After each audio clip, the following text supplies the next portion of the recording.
Assalamu alaikum, everyone. Bismillahirrahmanirrahim. Welcome to an amazing Q&A session where we're going to cover Surah Al-Ahzab and also Surah At-Tahrim. I wanted to just very quickly, I think people know that there's been so much bombardment and devastation in Gaza. And I hope if people are following, they recently published, this is from Middle East Eye, this was as of, I think, yesterday. 45 Palestinians were killed and more than 360 wounded from Israeli airstrikes. And they published the pictures of 16 of the children that have been killed. And, of course, the children really are especially devastated in this. And I hope that I just wanted to offer some names of places where you can donate for the emergency that's taking place in Gaza. It's really heartbreaking. One person that I follow is Khalid Beydoun on Instagram, and he posts a lot of things that are really helpful to follow. And there was one video that was especially heartbreaking of a girl who was 11 years old, and her name was Rahaf. And she had just gone out to call her brother for dinner, and then she lost both of her legs and her right hand. And so you see a picture, a video of her, and she's saying that my hand and my legs went to heaven before me. And she really wants to go to, I think, Turkey to get prosthetics. And so these are just heartbreaking stories. Someone wrote to us also just to share, a site on Facebook called Gaza Now. And he said, I don't think you should share this with the Shaykh because it's going to cause him a lot of pain. The videos are very painful to watch, and there's no way you won't cry after watching all of that. I can't believe that this is what's happening to Palestinians right now as we sit comfortably in our palatial homes. It's very sad to know that none of this is on news channels. None of this makes it on Facebook, Twitter, other social media platforms. It's not viral. It's not trending. I'm an unemployed student with a very limited allowance. My dream is to become a billionaire someday and donate huge amounts to Usuli. I cannot do much from where I live, but you living in the States have a lot of freedom. The least people like me can do is donate to institutes like yours so that we can raise awareness, train scholars, and hopefully do something about what's going on with our brothers and sisters around the world. Thank you for everything that you do. A few of the places, this is baitulmal.org, which is on Khalid Beydoun's Instagram. It's spelled BAITULMAAL.org. There's also United Mission for Relief, which is umrelief.org. Life for Relief and Development, which is at lifeusa.org. Islamic Relief, irusa.org, or there's also Islamic Relief in Canada, which is, I think, islamicrelief.ca. And then also there are groups like Jewish Voice for Peace and bdsmovement.net that are also doing a lot of work to encourage people to educate themselves and get in contact with, government officials. And I'm sure there are a ton more groups that, you can donate to that can help and that are on the ground. And these are just ones that I get emails for and have come across in social media. So, it's obviously such an important time to educate and donate and do everything that we can. And I thought that in that spirit, I would also announce something that we're doing, because, for us, what we can contribute is education and, bringing these things to light. And so one of the things that we wanted to do is highlight our book, The Prophet's Pulpit. And I just wanted to share that we actually have this incredible donor that came forth. He was so moved by this book that he has pledged, he really wants to get a copy of this in everyone's hands, like every Muslim in America. So he has pledged to give us $1,000 a month indefinitely and allow us to try and figure out how to achieve that goal, or at least as best we can, because this is these are a collection of very powerful khutbahs that obviously call us back to, the foundations and the traditions in our Quran, the principles, the moral, message, but also its application in all of the things that are happening in our world, all the devastation against Muslims. And so this is we've heard incredible feedback, wonderful reviews about just how this Islam that's focused on social justice, on ethics, on action, that goes way beyond just rituals and making Islam a very private affair, but actually is one that makes you change the world. This is a very enlightened and empowering Islam, and this is what we want to teach people. This is what we can do and what we must do as Muslims to change our world. So what we're doing is starting something called the Share with a Friend campaign. And it's very simple. If you email or tell us if you have a friend who you think would value a copy of this, all you need to do is email me or any of our, however you want to get in contact with us, your friend's name, email address and a good mailing address, and then we will send them a free copy. And it also comes with this little gift card, which is an introduction. It says, "A gift for you with our warmest compliments," and an introduction. And then on the back side, just a really quick summary of who we are and what we do. Might have also a little cover letter.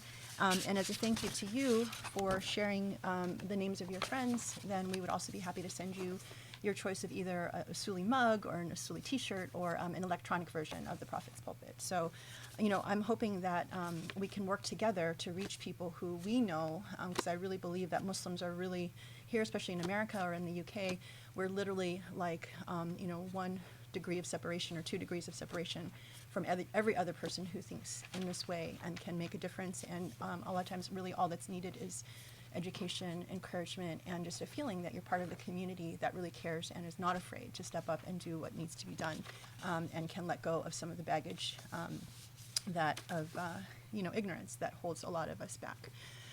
So I hope that you will help me in that. We've already sent 18 boxes to 18 offices of care with copies of this book. And we also, if you have names of friends who are journalists or politicians or influencers, academics, anyone who also has a following that you feel could benefit from this book. If you've read it, it's a stunning book. Then please do share those names and be part of this campaign. So hopefully we can try and increase everyone's collective knowledge and understanding so we can do more to help our world.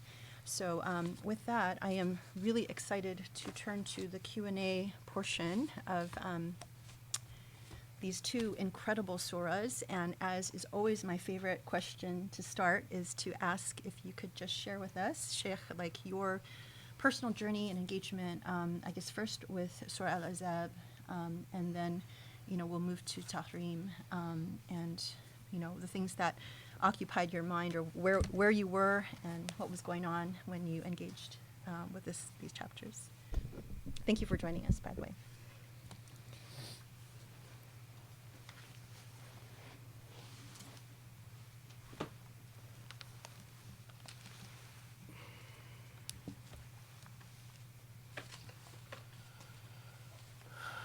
بسم الله الرحمن الرحيم الحمد لله رب العالمين وسبحان الله العلي العظيم اللهم صل وسلم وبارك على الحبيب المصطفى محمد خاتم الأنبياء والرسل أجمعين المرسل رحمة للعالمين وعلى آله الأطهار الميامين وعلى أصحابه المختارين وعلى من اتبعه بإحسان إلى يوم الدين. اللهم اشرح لي صدري ويسر لي أمري واحلل عقدة من لساني يفقه قولي يا رب العالمين.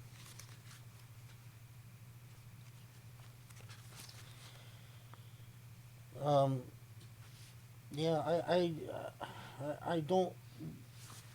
It's very difficult to try to talk about anything without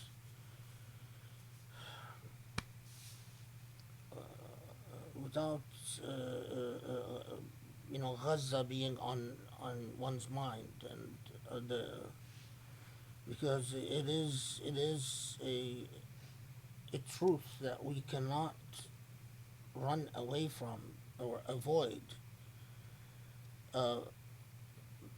in the present historical moment. It is accurate to say that Muslims collectively, the Muslim Ummah, however defined, has betrayed Palestine and Jerusalem, and this represents such a deep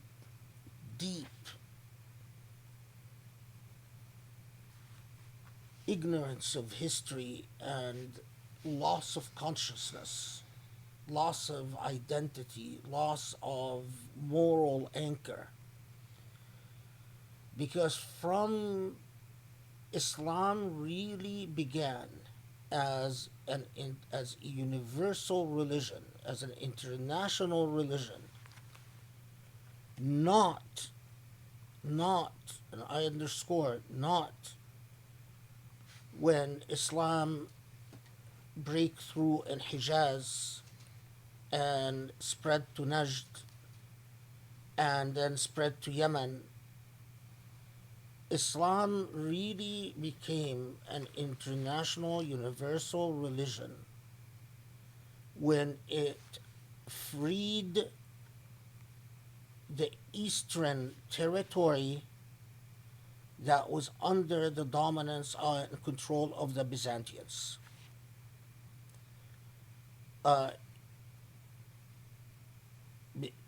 This has been an ongoing conflict between the Near Eastern culture and the close western territories of Europe. And the symbol of this entire conflict is Palestine, and it has always been Palestine. When Muslims controlled Jerusalem, it meant Muslims now were in control of their own destiny, of their own sovereignty. They were present on the international plane, and it was a clear message that we no longer subjugate Near Eastern identity to Byzantine dominance and hegemony. And that is precisely why so many millions of Muslims lost their lives in a long protracted history defending Palestine. And that is also why for so long the West always looked to Palestine as the symbolic space for Western dominance over the East. And when in the current historical moment, especially American Muslim institutions, Canadian Muslim institutions, British Muslim institutions, Palestine is not present in their consciousness the way it should be. Jerusalem is not present in their consciousness. They don't understand why Palestine. They think that Kashmir is like Palestine, the Rohingyas are like Palestine, the Uyghurs are like Palestine. That is just a direct result of colonization and poor historical consciousness.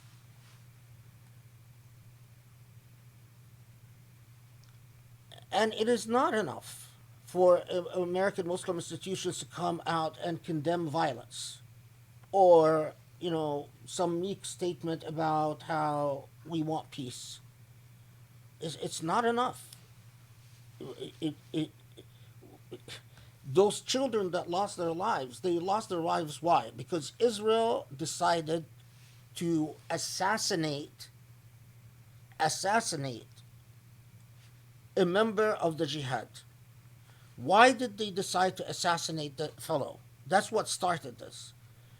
Not because he was convicted of any crimes, not because Israel claimed he was responsible for the actual death of any Israeli, but because they claimed that ideologically he might sometime in the future commit an act of violence against Israelis. No court, no charges, no due process, no actual guilt for an actual act. You are simply murdering this guy for what you believe his convictions and ideas are, which is something incredibly fascist. But Muslims are so meek today that they completely internalize fascist paradigms that dominate them. So Israel decided that this guy must die. And as a sign of complete Palestinian subjugation and surrender, we decide who gets to be free and who gets to be arrested, who is put in pretrial detention and kept in prison for without charges for indefinitely, and who actually goes to a court of law. Even if you go to a court of law, you have no say as to the actual substantive law that you tried under, because these are Israeli military courts that decide the process, that decide the substance. They're not even responsive to international law. Israel does not abide by the Geneva Conventions. Israel does not abide by any of the international law standards, and it's even when it gives Palestinians some form of trial. But Israel wants to be able to kill a Palestinian and Palestinians to say, yes, sir. You decide which of us lives or dies. So they killed this guy, and with him, let's not forget that there was a 5-year-old child who was also killed.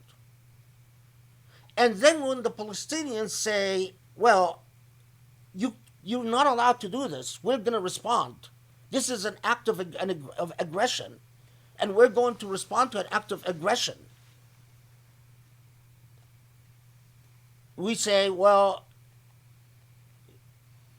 that is an open license for us to destroy, demolish, whatever we wish, at will, including killing these Palestinian children and you have no recourse.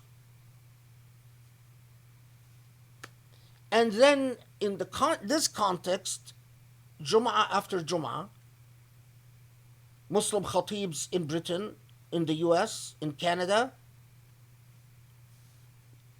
sound meek.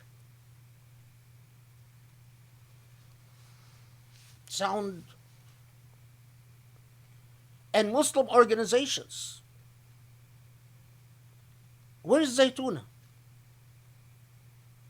I mean, Zaytuna is the one that claims to represent makes the strongest claims about representing the true Islamic tradition, and allies itself with the Emirat and Emirat's love of peace. Where's the love of peace?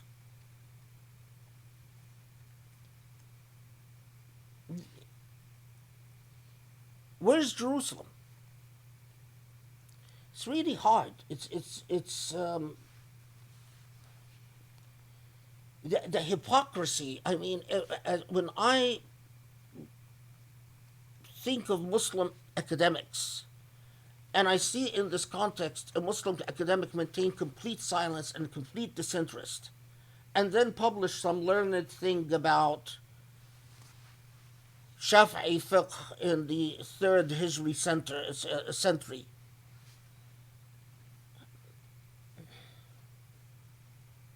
I mean, I have to admit to you, I just feel like I don't respect you. I don't respect you because I know that what motivates you is your selfish desire for a career. You want to be respected, you want to be admired, you want people to look up to you, you want to be known as a great academic, a great intellectual, but you've betrayed the Islamic civilization.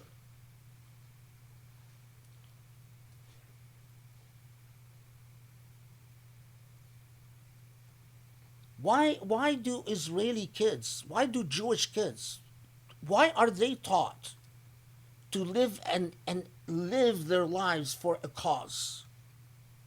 Why do they proudly proclaim, yeah, we are lawyers, we are doctors, we are this, we are that, but Israel and Zionism is in our hearts. We are willing to lay our lives down if you ever touch Israel. And on our part, we're all meek. It's as if we are embarrassed to say, it's as if we are embarrassed about our commitments.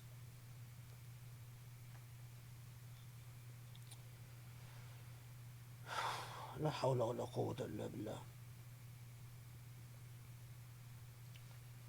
You know, as a student of the Quran, what is the value of the Quran if its normative lessons do not produce a normative consciousness that then translates to action agendas that are Quranic? If we study the Quran and then what we come out after studying the Quran, what comes out of this is that basically we are on the margins of humanity. We don't matter. Our lives don't matter. Our priorities don't matter. Our history doesn't matter. Then in what way does the Quran matter?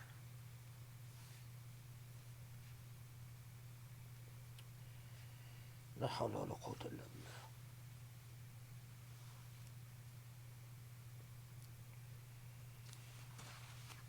Okay.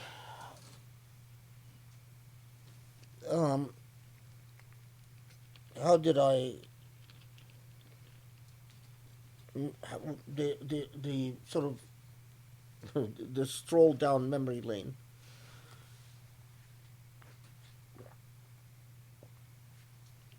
Well, interestingly enough, I remember that I took on Surah Al-Ahzab in focused, concentrated, prolonged study after Surah Al-Imran.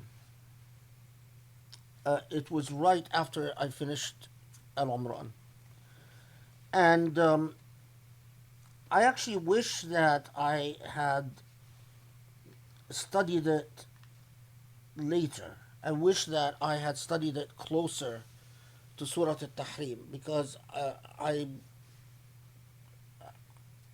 took on Surah Al-Ahzab after Al-Imran, and then much later I took on At-Tahrim.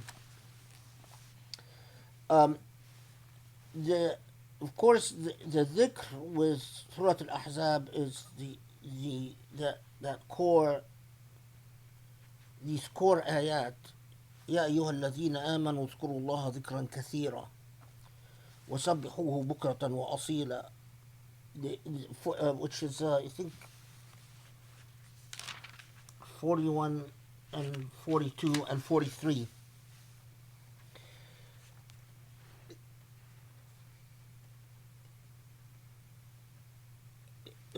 The intriguing question with Al-Ahzab, right off, is that Al-Ahzab itself identifies the core historical event that sparks Surah Al-Ahzab. The confederacy that unites to invade Medina. And when you go through not the triumphalist history, but you go through the sort of raw reports on the events around the Confederacy, the trauma of this collective invasion and the intense sense of insecurity which Surah Al-Ahzab itself alludes to, and the real test, the fact that it really tested the fabric of Medinian society, is all quite obvious. I mean, it is not. It is something that that strikes you right in the face as you start delving into these reports. But this is the context that Allah chooses,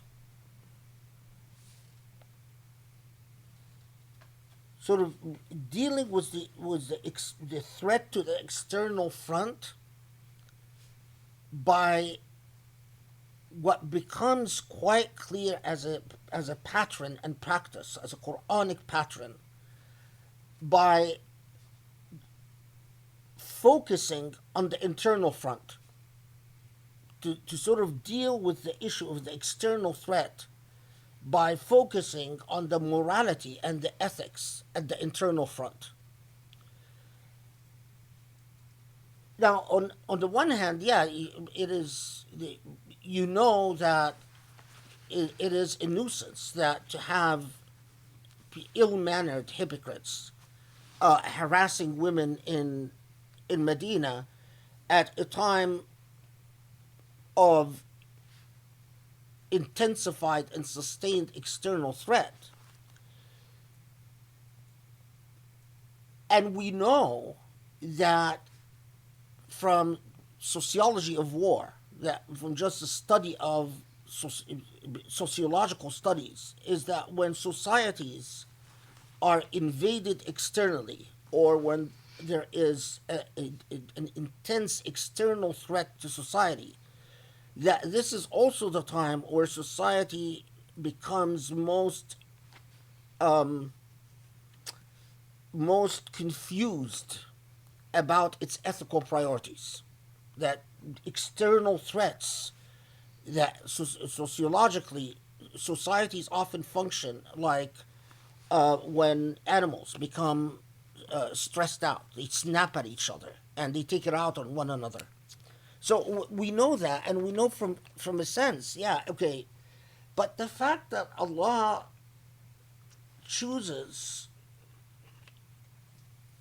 to educate Muslims by telling them,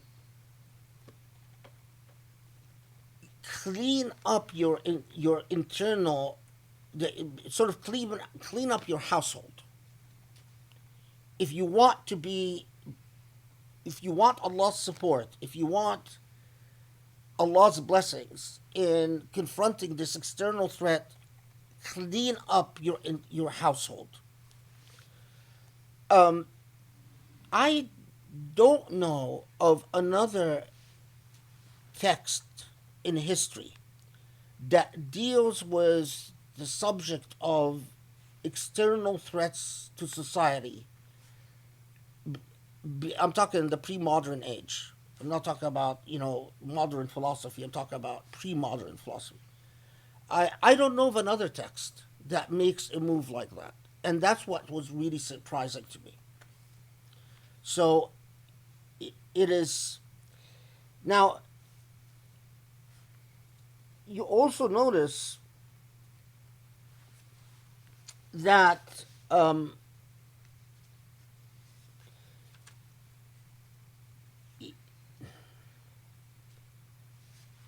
a lot of people read what Surah Al-Ahzab says about the internal front, and they focus on things like whether the laws of whether you can give your natural name to an orphan, or the technicalities of what you wear or what you don't wear, and so on. But the core message of Surah Al-Ahzab in response to that external threat is internal moral solidarity. You are all one, and you cannot allow members of your own society to be harassed just because you are living under intense threat. You cannot allow those who come from weak classes, whether slave girls or girls to be harassed in the streets, and you all function as a brotherhood, in a sort of a fraternity that exists between all of you. And the approach to modesty is from that perspective. So, in our modern terminology, neither objectify yourself nor objectify others.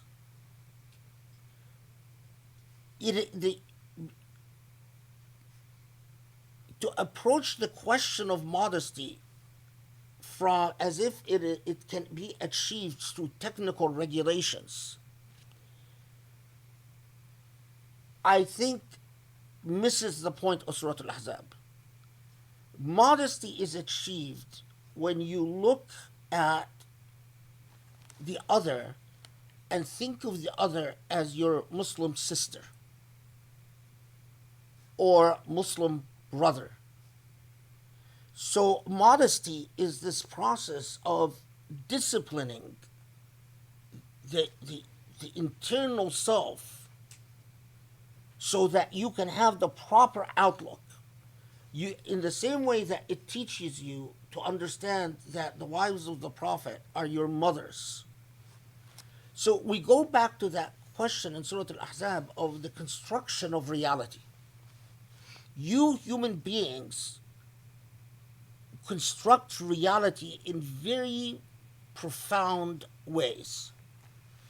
You either construct reality inspired by the demonic, or you construct reality inspired by the divine. In the same way that you can marry someone, and this marriage, and we know this from Surah At-Tahrim, which in my journey, I didn't take on till about 2 years later. But even in a marriage, God could be the center of your marriage, and your marriage actually be about God.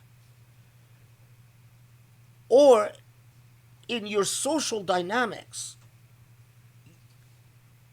you begin with the premise that this person is like my sister, this person is like my brother. So it is not an issue of what is covered or not covered, but an issue of what are the mores, social mores that you establish in society. What is the adab of society itself? And this response to saying, it's like saying, it is precisely because you are under so much pressure and under so much stress that you must be truly vigilant in your dhikr and in your pursuit of nur. And that's, to me, that's a complete paradigm shift for Surah Al-Ahzab.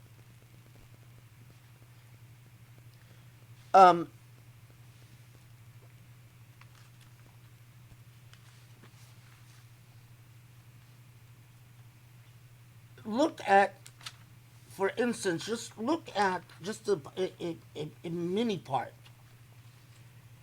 When Allah is talking to the wives of the Prophet, right? This is on verse 35.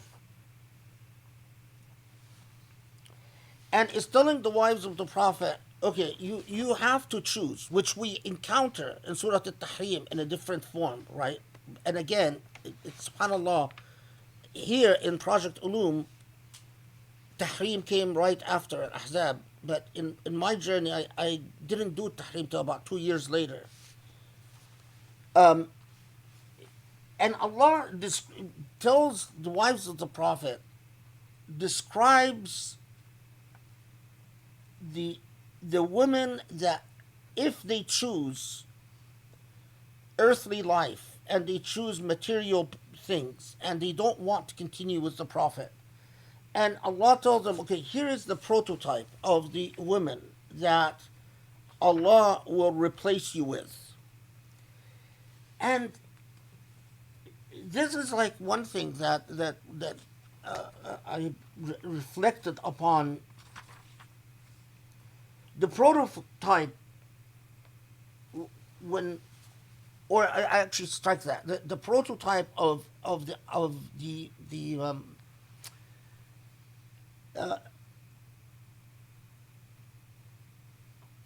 human being that Allah wants to confront the challenge of Al-Ahzab.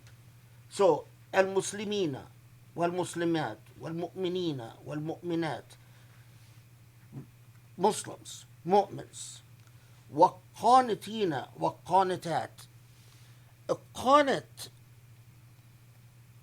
it's folds of meaning, because qunut is a person who is internally modest and vigilantly in a state of dhikr. والصادقين والصادقات, truthful, vigilantly truthful.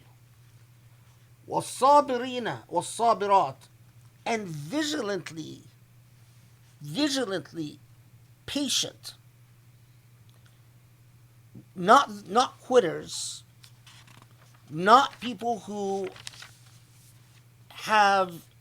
think they're entitled to things, not people who constantly say, I've given it enough, I've sacrificed enough. وَالْخَاشِعِينَ وَالْخَاشِعَاتِ, and those who, and again, khushu' is layers of meaning, like qunut, because khushu' is, again, implies modesty, humility, implies being ever conscious of God and ever conscious of your moral obligations. By definition, a person cannot be in a state of khushu' when they act either sinfully or act even impolitely. Then, وَالْمُتَصَدِّقِينَ وَالْمُتَصَدِّقَاتِ, those who are constantly giving. وَالصَّائِمِينَ وَالصَّائِمَاتِ, and constantly fasting. And then, وَالْحَافِظِينَ لِفُرُوجِهِمْ وَالْحَافِظَاتِ, and those who are chaste. And then this is all crowned وَالذَّاكِرِينَ اللَّهَ كَثِيرًا وَالذَّاكِرَاتِ, those who are in a constant state of dhikr. It is as if Allah lays out in Surah Al-Ahzab a prototype of the human being that Allah wants in society, and a prototype of the human being that in fact can achieve the ideals, not just of standing up to the threat of not just a unified front against a unified threat, but also the person capable of achieving modesty without the technicalities of modesty. So the modesty of the soul. It's like you can take verse 35 and you can write it out. And in fact, I did this in my own journey. And I asked myself the question, to what extent do I fulfill these criteria? Am I a Muslim? Am I a mu'min? Am I a qanit? Am I a sabir? Am I a mutasaddiq? Am I a khasha'? Am I a hafiz? Am I a dhakir? Try that as an exercise yourself, because it is entirely transformative when you write this out and you truly sit in a state of dhikr and you say, am I those things? This is the person that Allah said we need to stand up to a challenge like the challenge confronted by Muslims in Ghazwat Al-Ahzab.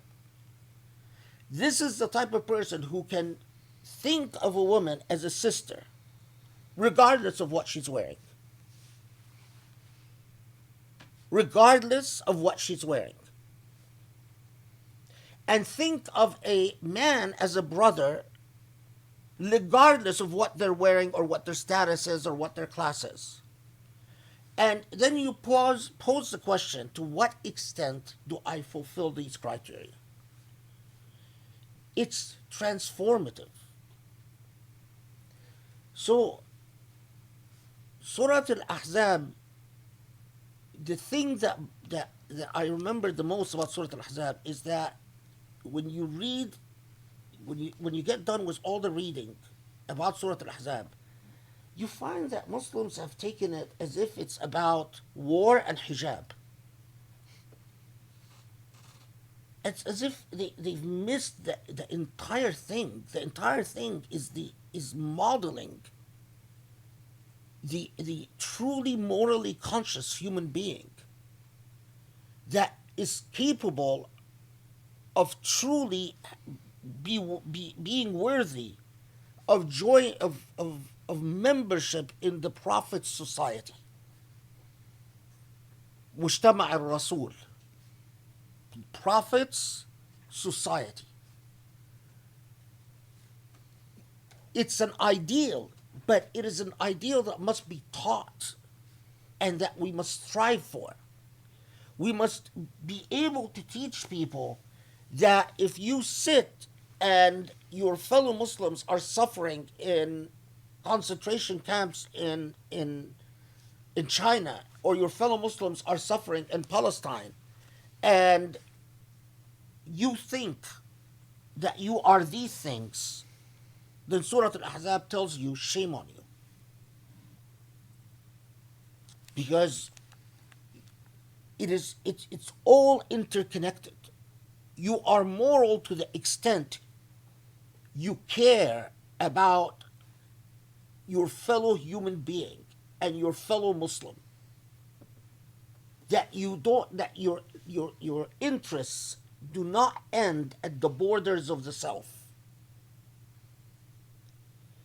And this is a really important concept, because most of us, most of the time, our interests only extend to the borders of the self.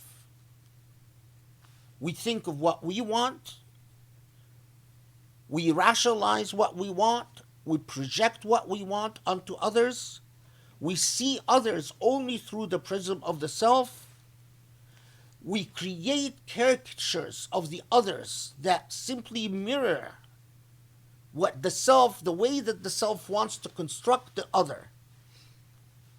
But none of this is pietistic. True piety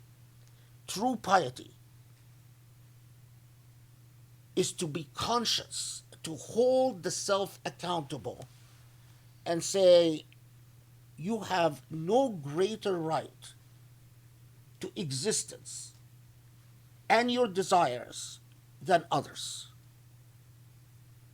Remember the khutbah I gave about how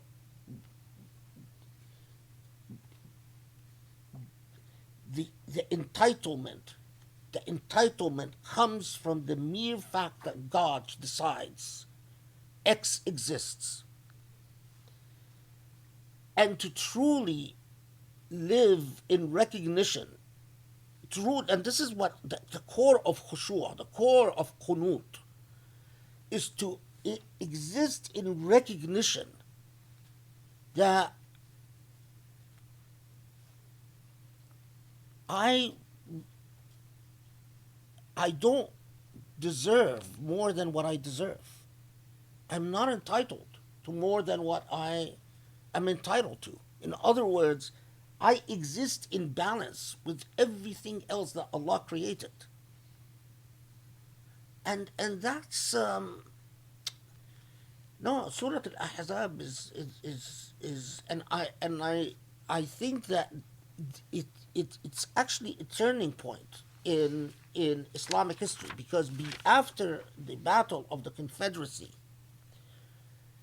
Muslims do not confront the threat of an existential threat of to that level and to that extent again. In fact, it would be fair to say that Muslims, after the Battle of the Ahzab, move from a defensive role to taking the battle to their enemies, rather than waiting for their enemies to come to them. And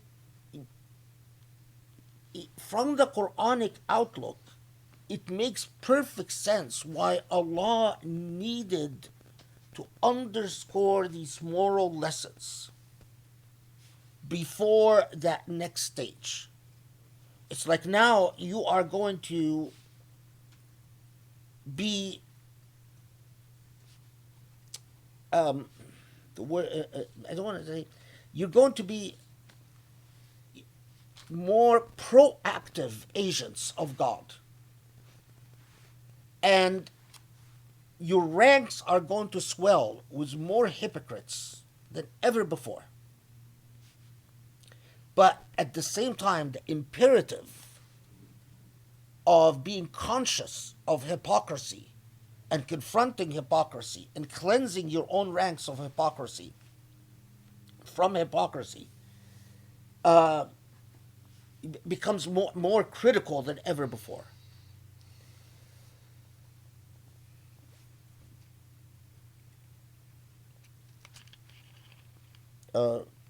Does that answer the question, or Do you want did to I talk forget? about Tahrim? Oh,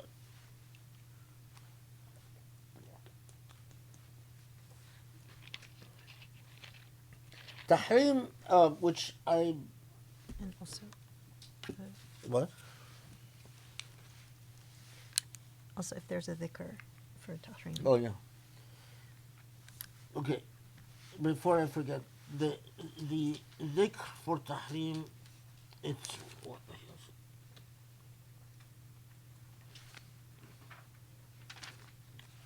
is it?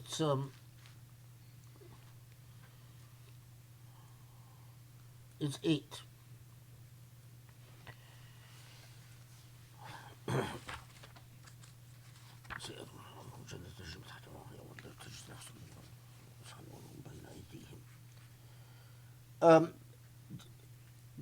Tahrim is interesting because I think I kept postponing taking on Tahrim because of one, it was a very short surah. Two, the literature, what I always learned about Tahrim from my, just schooling days and all of that, is that Tahrim was about a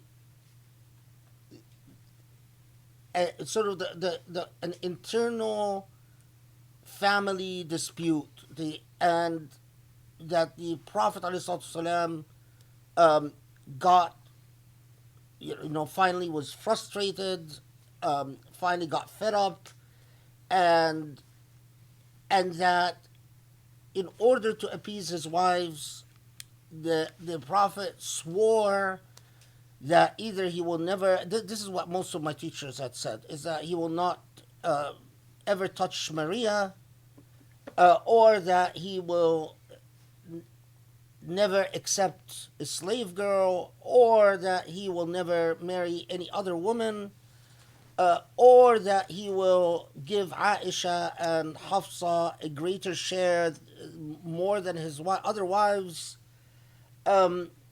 or the story of all the different versions of the honey, that he will never eat anything in Salama's, never drink sweetened milk in Salama's home, or Sauda's home, or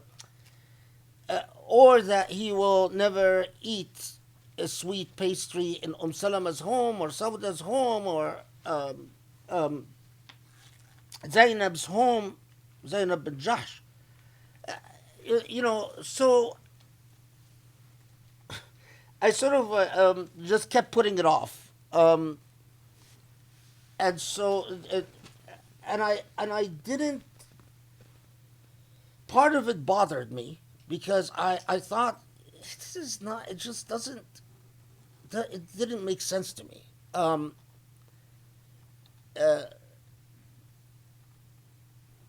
it's not consistent with the character of the Prophet, ﷺ, that he would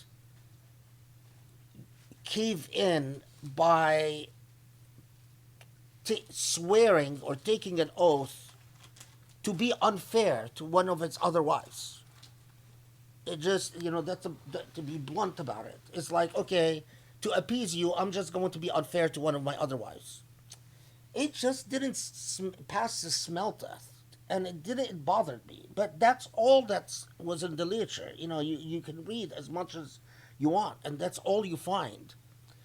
Um, and then, okay, so, and I thought, okay, so if the point is God then comes and says, that was a mistake, don't do that, don't ever appease a human being by swearing, don't ever appease a human being by, changing God's law. Okay, so it's the important lesson is don't make something haram halal. And I really didn't, I thought, okay, is there anything beyond that? Is this the surah who's just going to prove that sometimes there's nothing beyond what you actually see? Um, and so, but then when I delved into Tahrim, one, its close to affinity to Al-Ahzab became very obvious. It's an extension of Al-Ahzab, of the moral message of Al-Ahzab.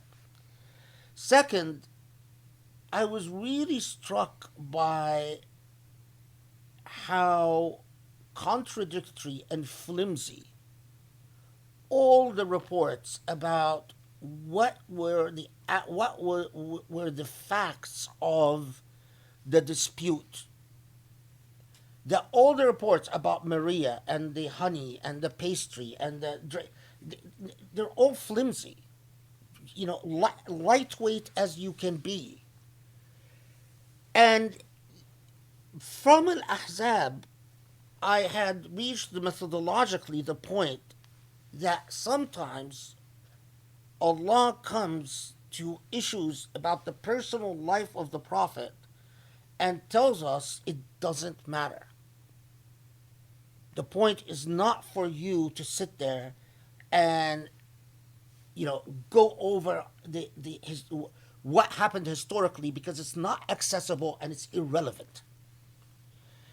And so the lesson I learned from Al-Ahzab saved me with At-Tahrim. That it struck me that the reason it's all contradictory and it's all flimsy is because it doesn't matter.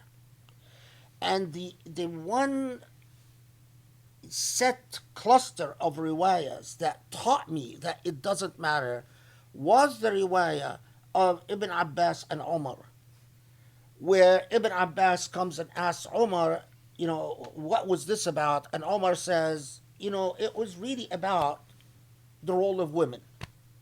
When we were in Mecca, we controlled our women. We came to Medina, we found people who are controlled by their women.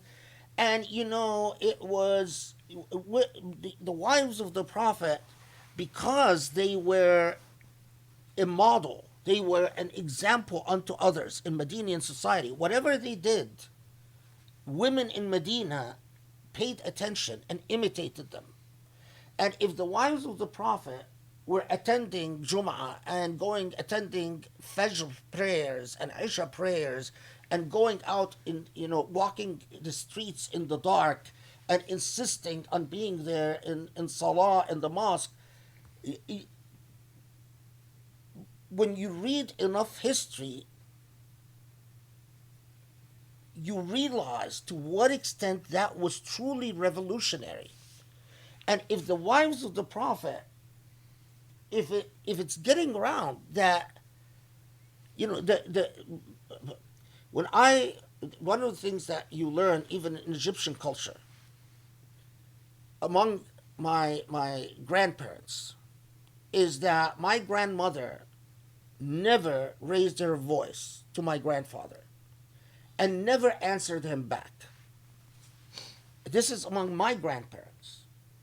This is what's part of the adab of a woman. So can you imagine 1400 years ago, Omar's wife is arguing with him and saying, hey, you can't tell me to shut up. If the wives of the Prophet do it, then what's the big deal? And that it gets to a point, and especially what becomes very obvious when you delve into the history, that the Prophet ﷺ never allowed, regardless of the amounts of spoils of war, never allowed the bounty to reach his household. And it must have been, I imagine, if I was married to the Prophet, I would be very frustrated. Okay, so, even his own daughter, Fatima and Ali, when they wanted to hire a servant, the Prophet said no, just to help in the household. So you are seeing everyone around you relatively, proportionately, comparatively get better. Their economic situation get better. But you remain the same. And the answer is always no. No to any extra privileges, any extra material possessions. And it is clear that a lot of the arguments were about that. And that they started, talking to each other and saying, let's make a unified front, take a unified stand to say, we want more. And his style, the Prophet's style, when he would get upset, was to withdraw. He doesn't yell back, he doesn't scream, he withdraws and becomes quiet. Once you realize that the actual details of what transpired, what they did argue about, what did he promise that he shouldn't have promised, is irrelevant, that liberates you in understanding Surah At-Tahrim. And that was the liberation where I said, oh my God, Surah At-Tahrim is actually extremely important. It is not like the impression I got from my teachers. It's sort of irrelevant, or it's sort of a little footnote in the Quran. That it is actually a critical surah, because it is the surah that it comes in and goes to the basic family unit, the marital relationship, and says, you can build your marriage on your hawa, on your whim, or you can build your marriage anchored in Allah subhanahu wa ta'ala.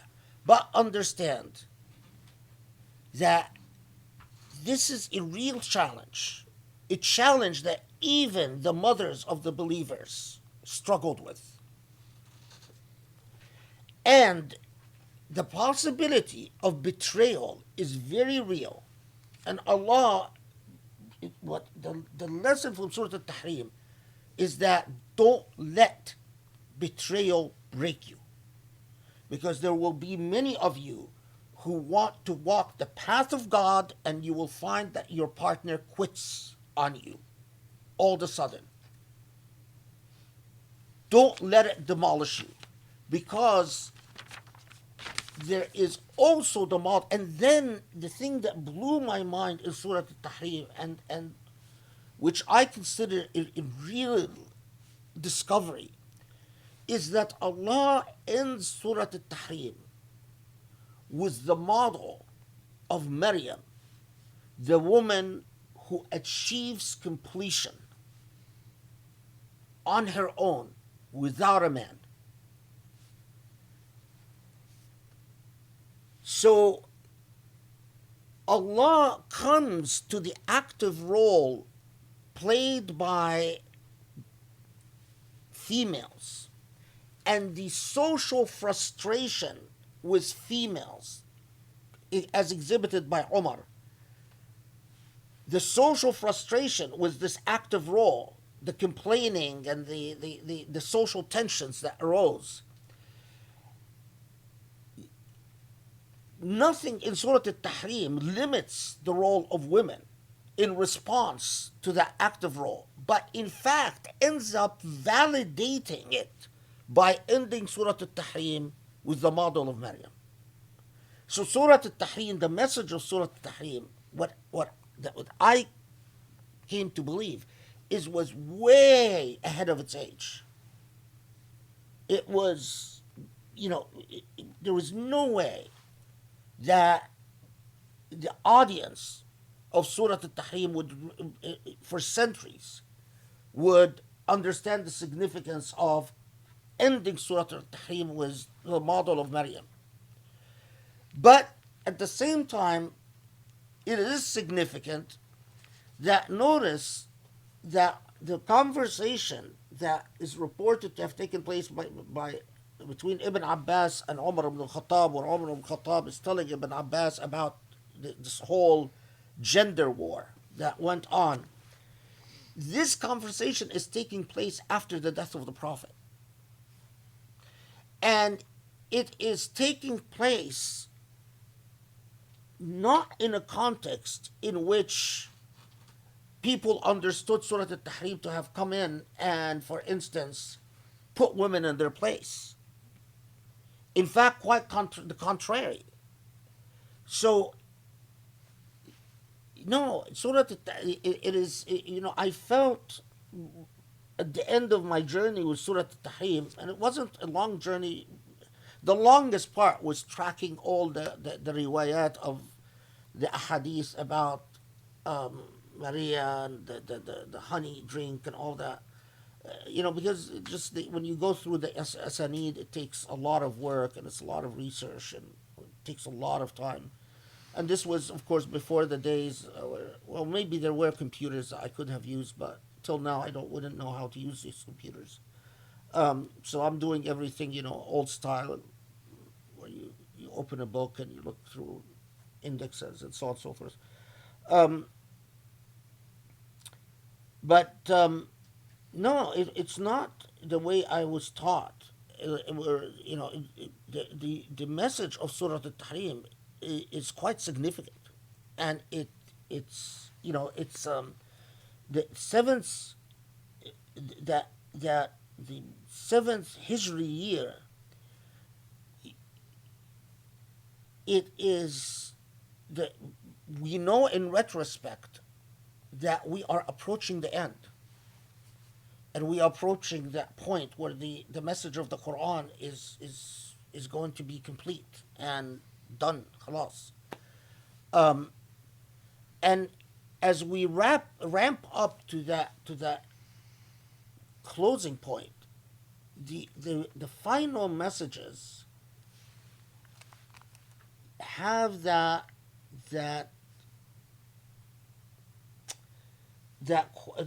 quality about them. The final, let's put it this way, the messages that were ahead of their age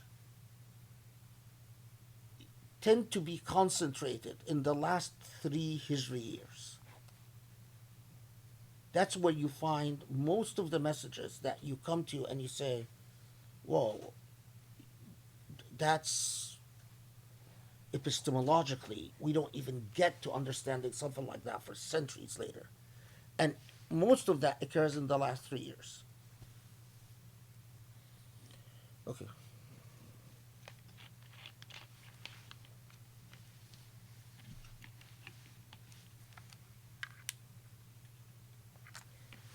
Okay, I think that's pretty profound. I think we can end it right there. Incredible. But I feel like there's more that can be said about the last message, about this being, about the gender wars and everything like that. I mean, this is so significant that you It is. arrived at. I mean, what did you do when you oh my God? Um, well, this is sort of sad, but I remember it was, verse 12, um, when I got to the point where, okay, so Allah talks about there were good wives that supported, let's say good spouses, right?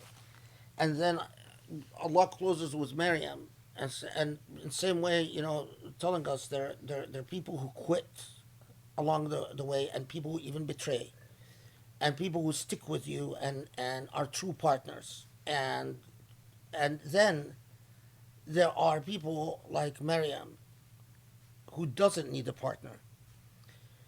Uh, well, I wish my mother was alive. Uh, the I just knew that this is a type of message my mother would have really appreciated, and I felt really sad that um, my mother would have left this world without ever knowing this about Surah At-Tahrim.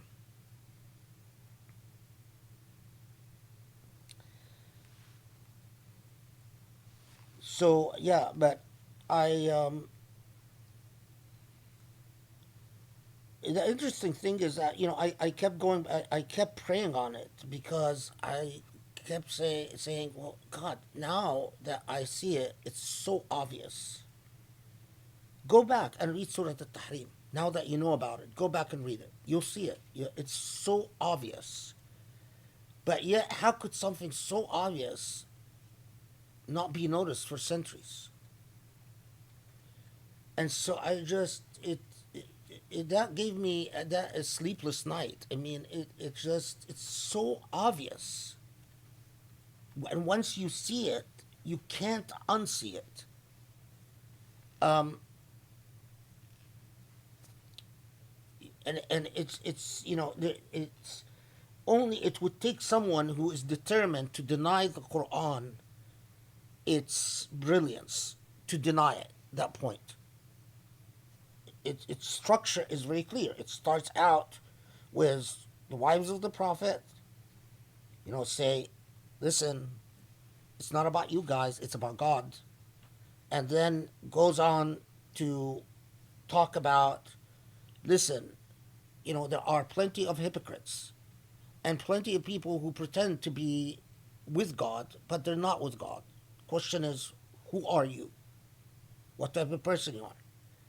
And then talks about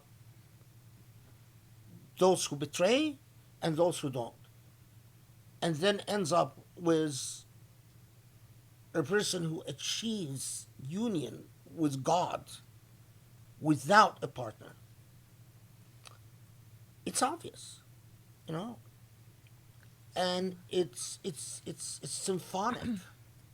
It's like a tightly drawn symphony where none of the notes are superfluous or out of place. Um, and I mean, one of the things is that I would rarely recite Surah At-Tahrim in prayer. Rarely. I just didn't. And after that, I would frequently recite Surah At-Tahrim in prayer because it meant something to me. Do you remember what year this was? Or approximately what year? This was If it after Mama passed away, would it be after no, it was 2011? no, it was definitely after 2011. It was 2:15. It was late. When did we move into the Thousand Oaks house? 2015. Okay, yeah, because it was as we were moving to Thousand Oaks. So Yeah. first half of 2015, or Yeah. middle 2015. Yeah. Okay, that was so beautiful. Do you, we can, the next step is to jump in and ask if anyone here has questions, or do you want to take a break? Are you okay to keep going? Yeah, let's take a 2-minute break. Okay. Thank you. We'll be back. Okay, Bismillah ar-Rahman ar-Rahim. We're good, right? Everything's back on? Okay. So we're going to start with questions here in person, and then we'll move to questions that people have sent in. So I didn't have a chance to ask you if you have any. If you do, okay. So actually, you know what? Well, let's go around this way. Why don't you come? Great. Sorry. In Surah At-Tahrim, you spoke about the importance of the family structure, of members of the family keeping each other on the path and doing what they need to do in order to achieve God's blessings.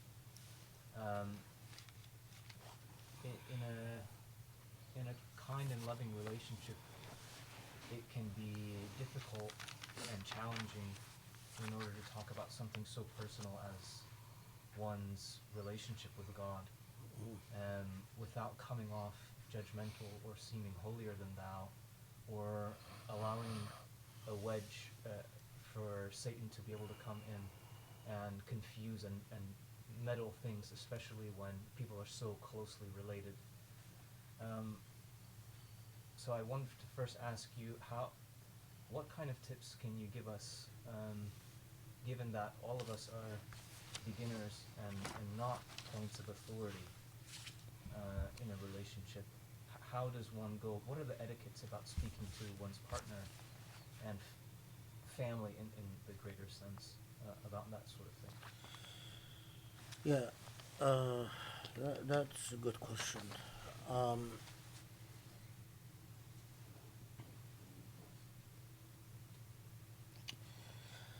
The hardest thing in a relationship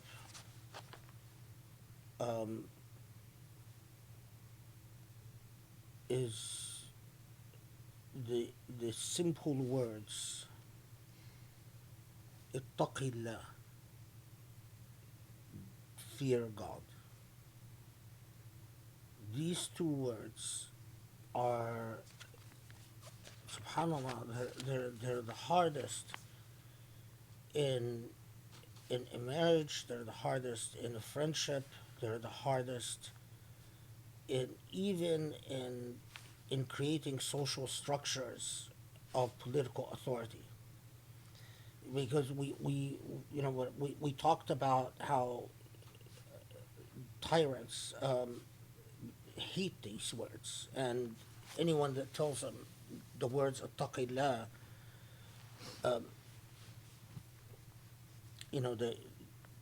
they destroy them. But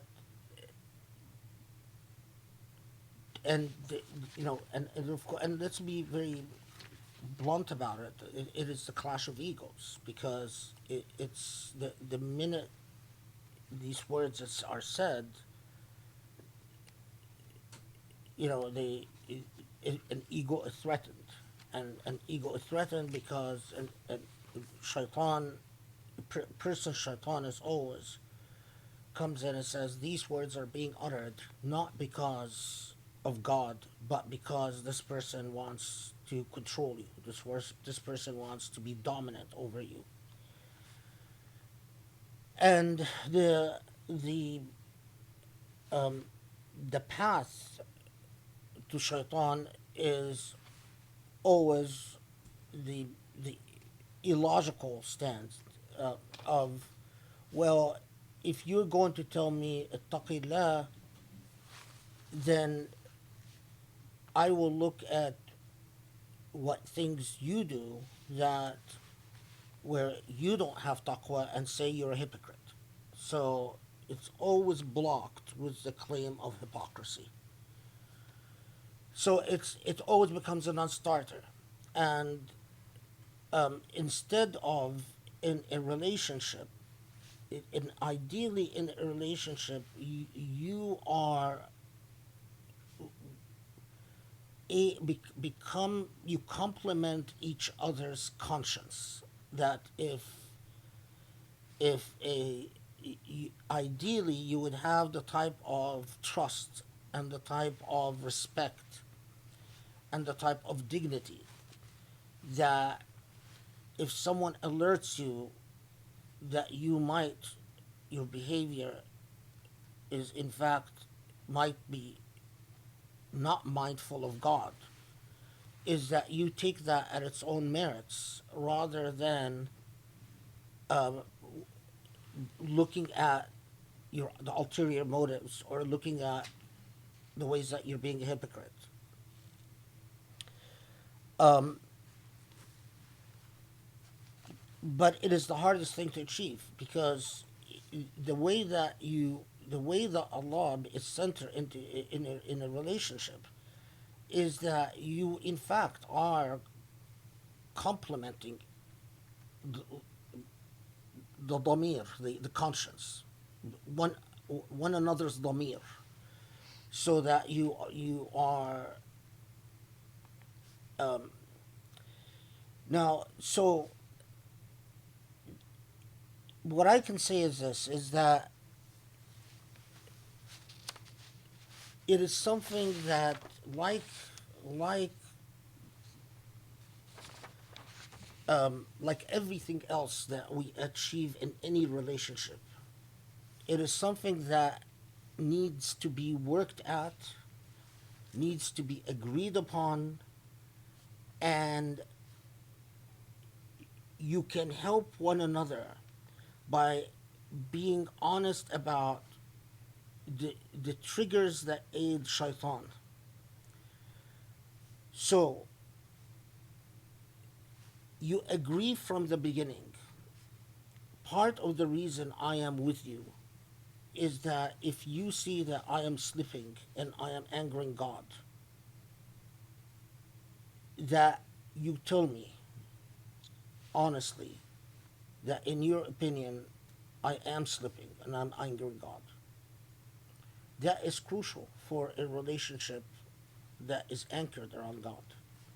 If you exclude that from the table from the beginning, then it is very hard to have God being a serious participant in your marriage. Second is that you agree that you actively fight the temptation to take all assertions of fear God, ittaqillah, as an attempt to usurp power. Um, there are different ways you can do that, but among them is an honest discussion. You know, okay, well, here I feel threatened that you're trying to control me, or you're using God, and here's why. Um, but it takes a lot of self discipline and self piety to um, to look at the merits of what a person is saying, and rather than always chucking it to ulterior motives. Um, and to also the discipline that you never use God as a means to achieve dominance over another, because that's a sin in itself, and it's a qabiha. It's truly an obscenity. God should never be um, rendered into a mere vehicle for power. And third, it is the when someone is sincerely telling you something that is bothering their conscience, or something that ought to bother, or claim that it's bothering their conscience and it ought to bother your conscience, this is not the time to settle scores about, well, you do X, Y, and Z. Because that always kills any attempt at serious um, coming to a serious reckoning about things. Um,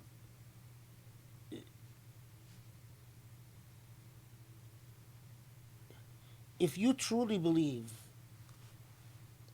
that your partner only uses God to control you, if you truly believe that, then what are you doing in this marriage? And I know that this is harsh to say, and I know that this is shocking. But most people who make that claim don't truly believe it. And if they confront the reality that, well, if you really believe that, then you shouldn't be in this marriage, then they become, it's like uh, what Surah Al-Ahzab says about artificial claims of reality, or what Allah says about dhihar, saying you're like the back of my mother. Um, People often will say, "Oh, you're just doing this to try to control me," but they actually don't believe it. They know they're using it to escape honesty in a relationship. If you truly believe that you are with someone who is so immoral that they will use God just to dominate you, then probably that's not a relationship that you should be in. So ask yourself, do you really believe that? Or are you just using that to shut your partner up? And if you shut your partner up, then you're excluding the ability, for the reciprocal ability for you to bring up God when you need to bring up God. So it needs an honest and frank conversation. And it needs a maturity, because having God being a part of your marriage, it requires a lot of maturity. And as I said, it requires that you live beyond the boundaries of the self. Um,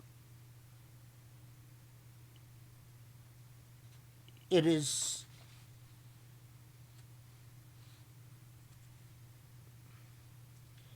Yeah, I mean, there's a lot more one can say about it.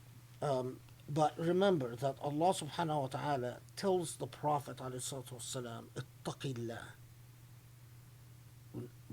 And when Allah demonstrates to us that even the Prophet can be the recipient of these simple words, and the Prophet, I mean,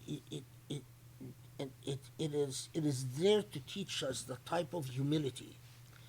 And it doesn't mean when my mother comes and reminds me that something is haram, or that she doesn't think my behavior is up to par. Uh, and someone like my mother had different ways of saying it. She would sometimes say just "Izkurullah," just remember Allah. Sometimes she would say "Taqillah." Sometimes she would say, she had another way of saying it. She would say "Ya Shaykh Khalid."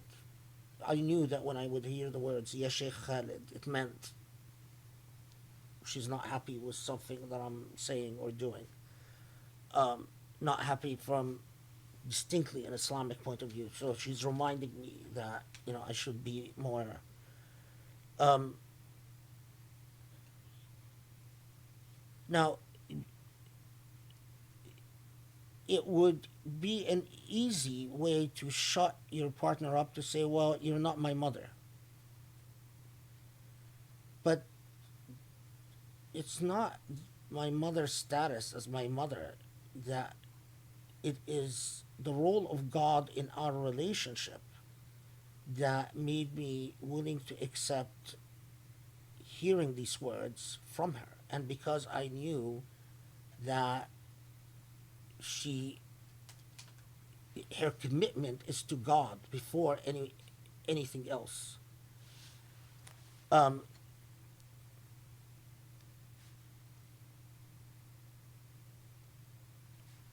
Grace lectures me all the time about how Shaitan is after me, and how I'm doing this haram and that haram, and and That doesn't sound very good. no, it's not very good. I sometimes respond by taking it. Sometimes I just tell her she's a pain in the butt.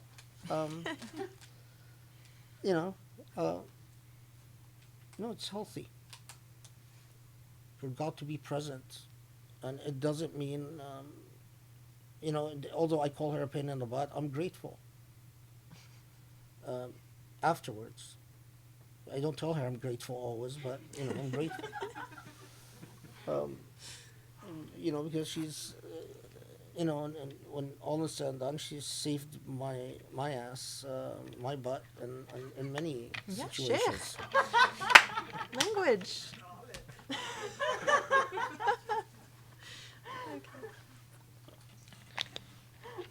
So there you go.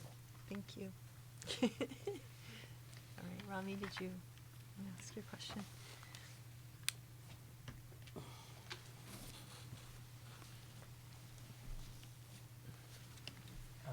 My question,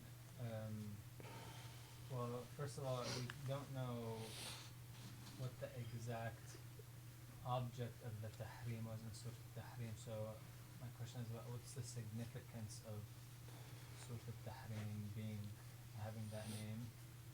And then it's really interesting that Surah Al-Ahzab and Surah An-Nur are educating Muslims, because we take for granted that the Prophet ﷺ was a prophet and he was had this status and reverence, but it's educating Muslims about how to deal Yeah. with the Prophet, because the Prophet wasn't going to make these demands himself. So what's the significance in Surah Al-Ahzab at this point coming in and saying Khatamun Nabiyyin, and was it known before then that he was Khatamun Nabiyyin? Okay. First about the Surah At-Tahrim. Of course, I mentioned that there was a counter tradition that didn't survive of calling Surah At-Tahrim Surah Al-Nabi, which didn't survive, or Surah Al-Rasul in some reports. And ultimately, it's Surah Al-Tahrim that becomes the accepted. And I think the object of the Tahrim is not known. That we don't know what precisely is it that, but it is the moral principle itself is that what does you take the essence of what a tahrim mubah, to make something allowed haram, and you've done it not because it is haram, but you've done it as a concession within the context of a marital relationship. And for Allah to come and intervene and says, no, you can't do that. You distill it to its core elements, and the core elements is, so what is the significance of this? Well, the significance is that if God is the center of your relationship, then you do not make either something, you do not attribute a haram or a halal to God as a leverage within your relationship. And so it is it's sort of and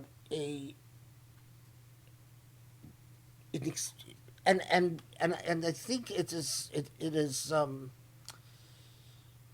even more powerful that we don't know precisely what is it the object of the tahrim is, because it is not relevant. It is like Allah saying, be very careful that you are not ultimately using God's will as making it subservient to your social conveniences. Even if, even if at the price that you are going to displease not just your spouse, but in any, because it is ultimately whether this marital relationship is lived, it's a part, marriage in the sight of, I mean, or let's call it a marriage that lives into eternity, or a marriage that doesn't live into eternity, a marriage that rises to the level of, you know, that this is your partner in heaven, let's say. Um, well, for something to be worthy of that, God cannot be made subservient in this relationship. And that's the core. I mean, that's the essence of saying why it became known as the Tahrim, regardless of what is it. And the fact that the Prophet ﷺ withdraws from his wives for 30 days, and he's sitting in a rest area and not interacting, it, to me, it's a sign that whatever concessions he's made, or whatever commitments he's made that involved saying making something halal haram, it bothered him. It wasn't something that he was happy about. So it is, whatever it was something that he knew. But at the same time, it doesn't jive with the riwayat, because it's also something that he knew. It's not that he was, because if he was unfair to Maria or to Sauda or to, you know, at the in order to please Aisha and Hafsa, then why would he withdraw from all of them? So it might have even been something that would have surprised all of us. It might have been some type of promise about finances, or some type of commitment about relationship to certain individuals, even outside the family. So we know, for instance, but you know, I didn't want to get into this, that we have these riwayat about complaints about him spending too much time with this companion, or spending too much time with this companion. Was the promise he made about something like that? Allahu alam. But it really doesn't matter. What matters is that if you believe you are walking, what you are doing for Allah, then you must be clear about your commitments and clear about your priorities. And nothing is more challenging. There are more men and women who faltered in the path of God because of their marriage than any other relationship on the face of this earth. There are tons of extremely promising women and extremely promising men who amounted to absolutely nothing because of who they partnered with. Not just amounted to nothing, but even went the opposite way. There are plenty of men and plenty of women who even became apostates, who became, you know, the new atheists. You see this all the time. People don't realize that in a marriage, the partner with the stronger personality often dominates, or the partner with the more aggressive and more um, what's the word I'm looking for? Belligerent personality will lead the path, and lead often the path into the demonic, not the divine. Uh, think of the prototype that we've been given in Surah Al-Ahzab. Muslimin, mu'minin, khashi'in, qanitin, khashi'in, sabirin, mutasaddiqin, sa'imin, dhakirin. The prototype is a prototype of humility and gentleness and clear commitment as to the relationship with Allah. Sadly, and that the point of Surah At-Tahrim is to put us squarely before that matter, and to tell us it sometimes works and it sometimes doesn't, and there's no going around it. There's no dancing around it. I mean, we can't just.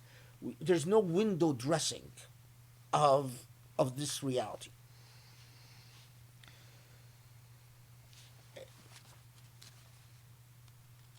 Part of the reason that I think Surah At-Tahrim doesn't get the attention it is because it's people love to build their relationships on the basis of tradition and customs, and let custom define everything, social customs. Um, Surah Al-Tahrim requires a very different model, and it's a very challenging model, and it is much easier to ignore Surah Al-Tahrim than to take it on, than to confront what it's actually requiring.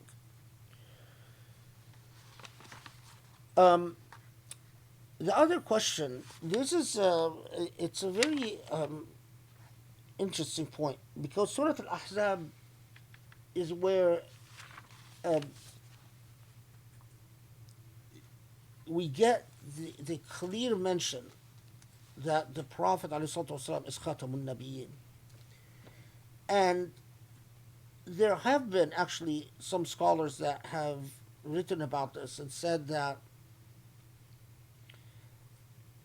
they tied it to the fact that Surah Al-Ahzab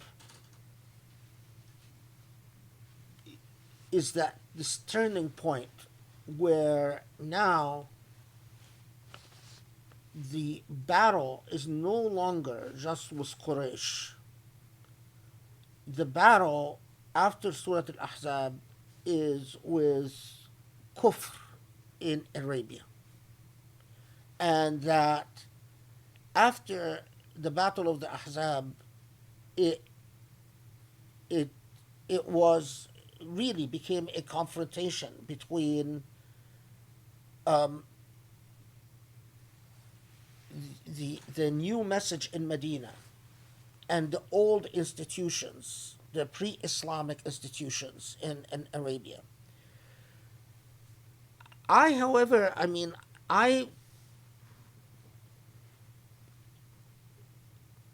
I believe from various, I don't have any direct evidence to that effect, but from probative evidence, I believe that from the very beginning, from the Mecca period of the Prophet's prophecy, that those who followed him as the awaited prophet of the Bible,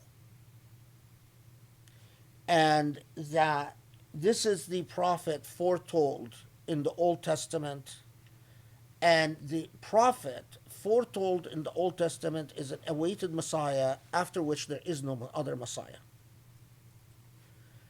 and that it was understood that this is the name of the game, so to speak. So you're either following him as the awaited Messiah, the foretold Messiah, after which there is no other Messiah. And part of the reason for this is that the whole problem that the Jewish tribes had with Muhammad والسلام, is that you want to tell us that the one we've been waiting for is an Arab, is from the descendants of Ismail? What a curveball.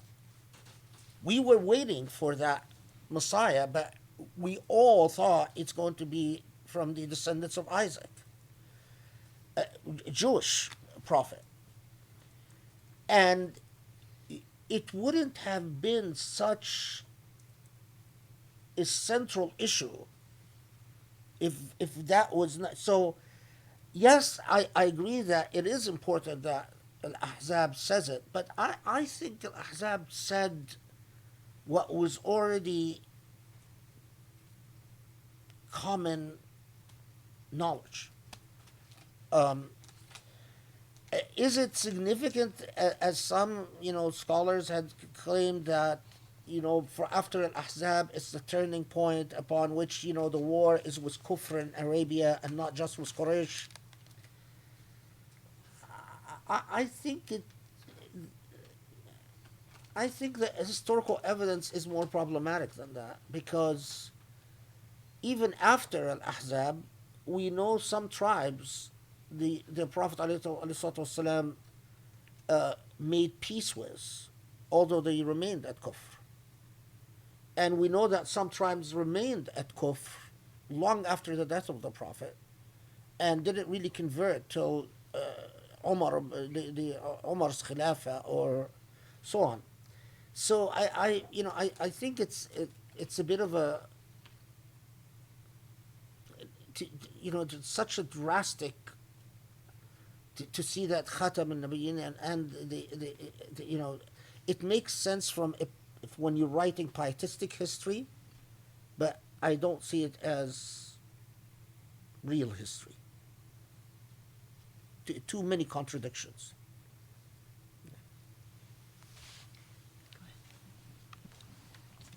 There was also the question that I had tried to remember from last week. I don't know if you recall what that was. Just jumping onto after that, Shaykh, I think you kind of alluded to it, but there's so much like eschatology, in the early Meccan verses that the end of times is Yeah. the Sa'a. The Sa'ah. Yeah. Is that not the final prophet? Is kind of implicit in that, isn't it? Because Yeah, that's actually a good point. I mean, there is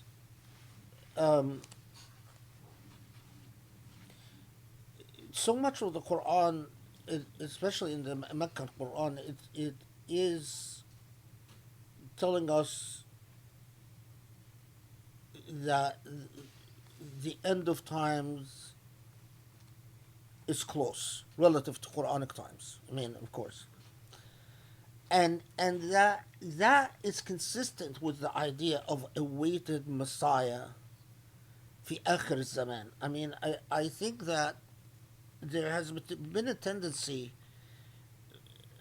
I mean, of course, Arabs. Not Arabs. Sorry, because it's not Arabs. It's actually just Muslims, chroniclers and narrators, and as they're looking at events unfolding after the death of the Prophet, whether the fitna or the crumbling of the Khilafah or the Mongol invasions, or to say, well, this is Akhir Zaman, this is Akhir Zaman, this, and even now, I mean, God, so many Muslim theologians are going around and saying, oh, this is Akhir Zaman. And I think the phrase Akhir Zaman used in Islamic sources at the time of the Prophet actually meant Akhir Zaman is the revelation of the Prophet. It's this, the Quran. And the reason we keep extending it is because for us 1,000 years is a big deal, but from an eschatological perspective, 1,000 years here, 1,000 years there is nothing. It's all akhir zaman. Um, i- after after the line, the major lines of the major prophets, خلاص, you know, the the rest of the zaman is sort of just um, sort of extra time that God provided, but post akhir sort of thing. But yeah, that's a really good point though.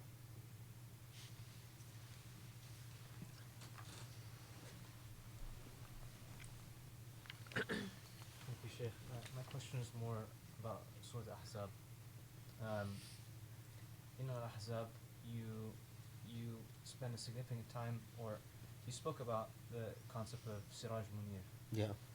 And then, obviously, prior to that, there's the famous ayah 33, verse 33, ayah 33, that God wishes to purify the holy household and keep away from you all impurities, and tahara is mentioned there. And then you mentioned that you also considered the Ahl al-Bayt, or the five in particular, to be also Siraj Munir. It was interesting because from a researching perspective of a lowest common denominator of trying to see what all Muslims can agree on, I always satisfied my curiosity with, well, these are within the household of the Prophet, and they would have had the most amount of time with the Prophet, and so therefore it would make sense as a source of emulation. The person who has spent all of their time praying and spending, would learn the most. But there is a few interesting things that come as a result. I mean, that really answers the question of Imam Ali. But the questions of, let's say, for example, Imam Hussein becomes interesting because at this time, Imam Hussein would have been maybe maximum of 2 years old when this is revealed. And so, I'm wondering, through your research, how did you come to the conclusion of this at that time, saying that the children of Fatima and Ali would become Siraj Munir, because that's foretelling. Backwards, when we read diligently, we can clearly see Imam al-Hussein's stand was the stand of the Quran, obviously, it's not debatable. Then if that's the case, then what is the mention of tahara? Is it mean anything more than the simple fact of, I'm trying to keep you as a moral exemplar, as you have explained previously? But how is that possible if the child hasn't reached even an age of taklif yet? Is there something that goes beyond? Is there something that is inherited by these children? Is there something in this line? Obviously, we try to, throughout the tafsir, it's been difficult to say because there is something to do with lineage, but at the same time, we have to be very careful that we don't fall into the trap of the Israelites, where it's like, okay, well, lineage is what's determinant. I wanted to know, how did you come to the conclusions on this, and what are your thoughts? No, that's a really important question. Okay.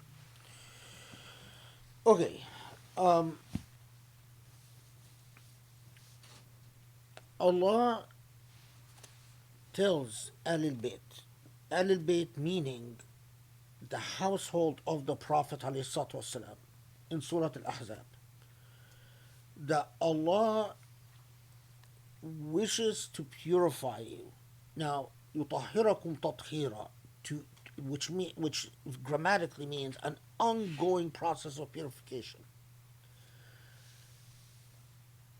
The way I understand this is that all members of this household, from Fatima to Aisha to Sauda to Maria, all members of this household are going to become moral exemplars in one form or another. So I learn from all of them. And subhanallah, you find that they are, in fact, they all become moral exemplars to one extent or another. In one, so we know that some wives become exemplars in charity. We know someone like Aisha is an exemplar, is an outspoken woman who is not going to, you know, defer to men and say, tell me how to live my life.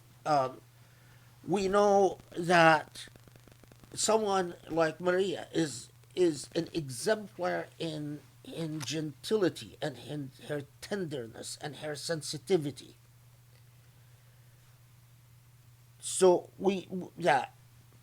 but the ones who are most consistently and exemplars in everything, in every aspect of their lives, in everything we inherited from them, are Ali, the Prophet's cousin, ﷺ, and Fatima. And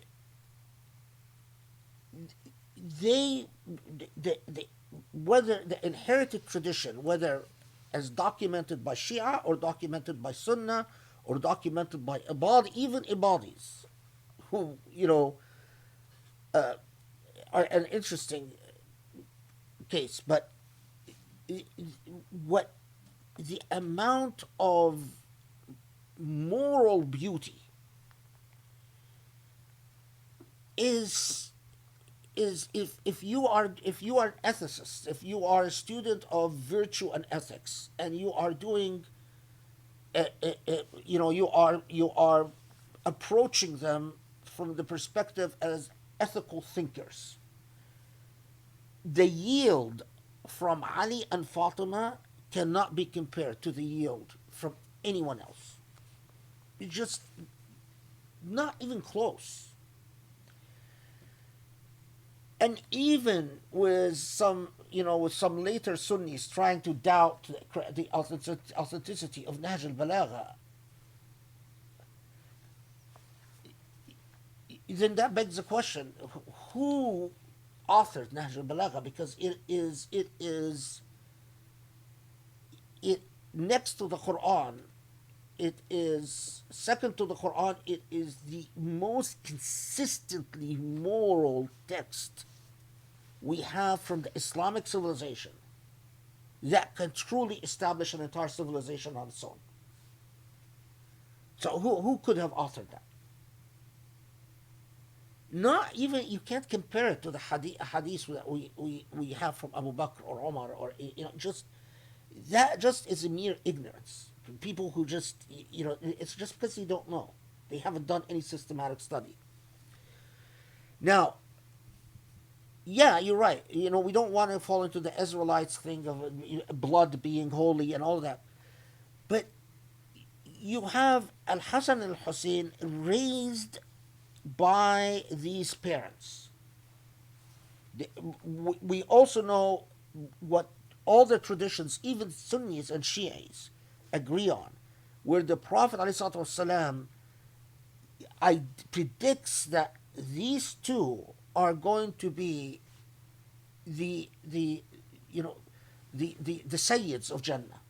Their status is so okay. So and these ahadith do reach the level of mutawatir.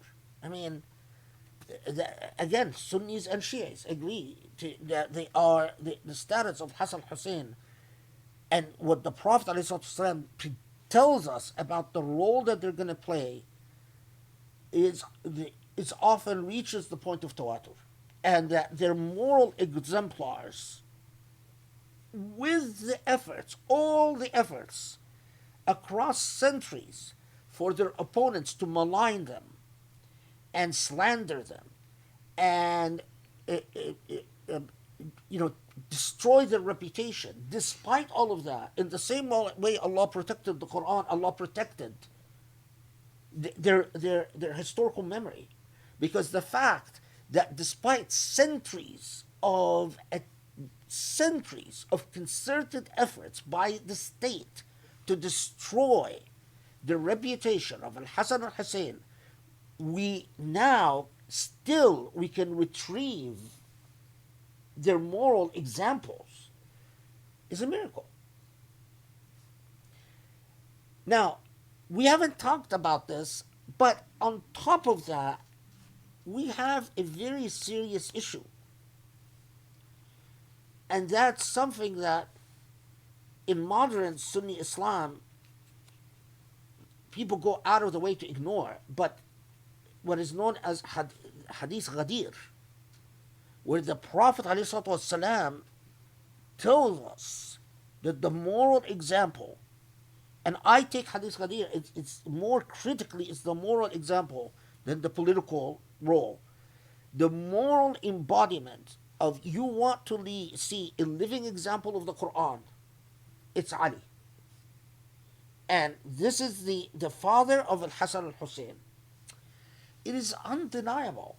I mean, it is so. Who يطهركم تطهيرا? Who does this apply to more than anyone else? Who was truly purified? I think any fair-minded Muslim would have to agree it is Ali, Fatima, and their children. It applies to them more than anyone, more systematically than anyone else. So when we hear Siraj Munir, that the Prophet ﷺ, it is don't get lost into the historical events, because history is often not retrievable. I mean, a lot of what happened in World War I or II is not retrievable, and it depends on the history of the victors, and whatever the victors say sticks, and whatever the defeated say sort of is lost. So, but focus on the moral example, because that is retrievable. And the place of Hadith Ghadir Khum then can be seen from a completely different perspective. And the Siraj Munir, the example of the Prophet ﷺ and what historically has been proven, his descendants. I mean, when you look at the even someone like Ja'far al-Sadiq, the piety of Imam Hanbal is beyond doubt. The piety of Imam Shafi'i is beyond doubt.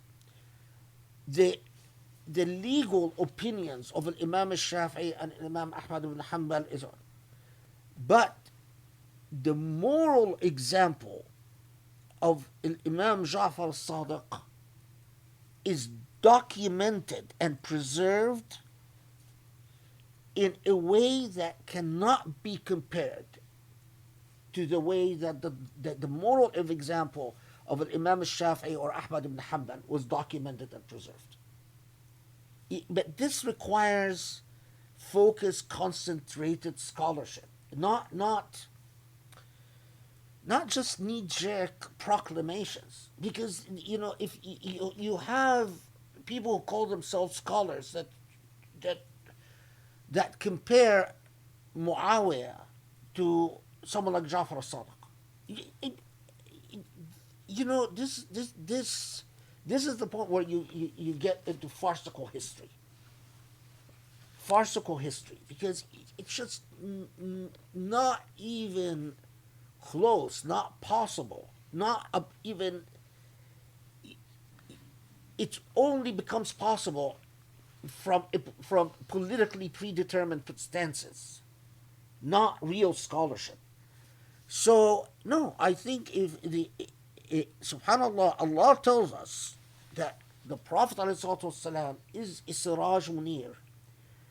But Siraj Munir, if you focus on his dhikr, if you focus on his akhlaq, you focus on the the the way that he embodied the Quran, not lose yourself in what is historically impossible to resolve, and try to, if this is approaching the Siraj Munir from its from the complete from the the wrong angle, the end angle of things.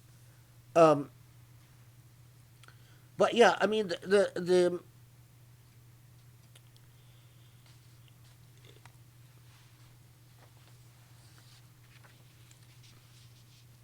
yeah, I mean, subhanallah, we have for the first century of Islam, people cursing Ali on the pulpits on the pulpits, for about 100 years, and despite that, Ali's moral legacy was not destroyed. What is that if not a historical miracle? When does that happen in history? Great. Any more questions? Okay. Okay, so we're going to move on now to questions that were submitted. Thank you to everyone. We got a ton of questions, and thank you to Rami for helping me to organize and sort through them as he always does. So the first one is, many Muslims use the story of Zayd ibn Harith and the laws regarding family ties to discourage adoption, especially of older children, because they would be too old to breastfeed and establish family ties in the adoptive family. Some Muslims go to the absurd conclusion that if the adopted child has not established family ties, then there is risk of incest. As an adoptee, I have been told that I need to either drink the breast milk of my adopted mother or marry her in a fake marriage, and this will prevent inappropriate incestuous relations. These Muslims fail to see the absurdity in this. Could the Shaykh please talk about adoption and fostering in modern times? I mean, yeah, it is. This is a very good example when people allow law to define their ethics rather than their ethics define the law. The laws of rida and what rida does in terms of defining relationships, these were institutions that were already established, and they had a world of cultural meaning to them. So the reason it was the ethical practices of society that created the laws of rida, not the laws of rida that created the ethical practices in society. It was already established in pre-Islamic culture that if you drank the milk of the same woman, then you can't marry the children of this woman. That breastfeeding created certain bonds, and Allah came and affirmed these ethical practices that have already existed in people's consciousness, in people's psychological chemistry, affirm these into laws. It's not the laws that will create these sentiments. It's these sentiments that created the laws. So you come today, is the rida mean the same thing? It's not that I'm saying we should abolish them, but you can't come and say, oh, in order to avoid incest, let's do rida. That's such in order to avoid incest, in this day and age, you do other things, like proper manners, like social cohesion, like like fighting pornography within the family. You know, it's not that suckling from the same breast that's going to do anything about incest. So it is just completely twisted, and it really shows when people who have no business dealing with law, fooling around with law. Law is such a serious subject that it can only be taken on by the most qualified and the most trained to handle law, so that law doesn't result in absurd results like what this question is talking about. Absurd results and absurd discussions. And when you see people just pontificating on so, you know, the amount of haram they are committing, when you just, you know, speculate about a law and start pontificating about haram and halal, the entire Quran is to tell us how serious it is for us to speculate about haram and halal without all the preparation in the world. Anyway, what Allah clearly talked about is not prohibiting adoption. In fact, the system of wala in so many ways approximated many forms of adoptions in the legal practices of human beings. What Allah specifically addressed is changing or suppressing the biological relations of adopted children. Now, so Allah didn't tell you don't take care of an orphan. Allah didn't tell you don't bring an orphan into your home. Allah didn't tell you don't make an orphan a part of your family. Allah didn't tell you don't give an orphan a share of your inheritance. Allah didn't tell you any of these things. Allah addressed one thing. Don't, in fact, you are supposed to do all of these things. There were no orphanages, and orphans were the responsibility of the community. They had to be raised amongst your children. But Allah explicitly addresses this issue of truth in lineage. Now, we come to a very modern problem. And in the modern problem, Muslims have, generally speaking, failed in their obligations towards orphans.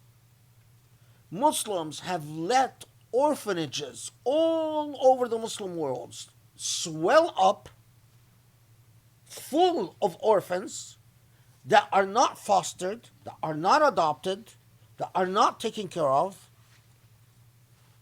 all because Muslims have become very confused, especially with modernity. I mean, it is because it became a real problem in modernity.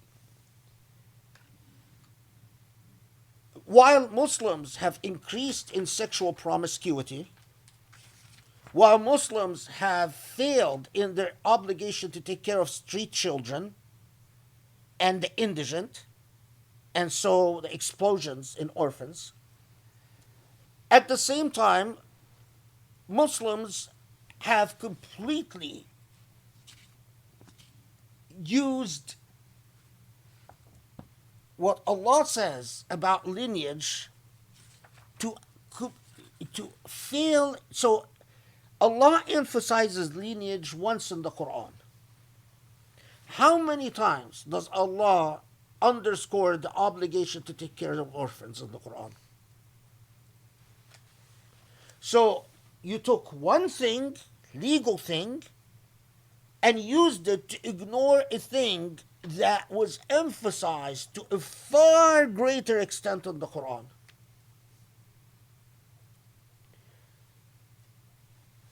In my opinion, if what's going to help in taking care of orphans is that we allow people to give them their name, give them their name. And I would then advise them ethically, morally, to be good with God, but please tell them that they're orphans. And tell them if you know who their parents are. There are priorities. A society that doesn't take care of its orphans is cursed. Allah will never bless a society that allows children to be in the streets and allows children to multiply like rabbits in the streets, like you see in Cairo, for instance. Children having sex with children under bridges because they're all homeless.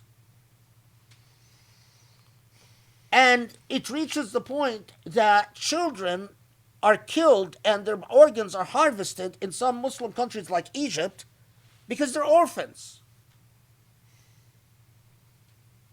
And then you come and tell me, let's approach the issue from Rida.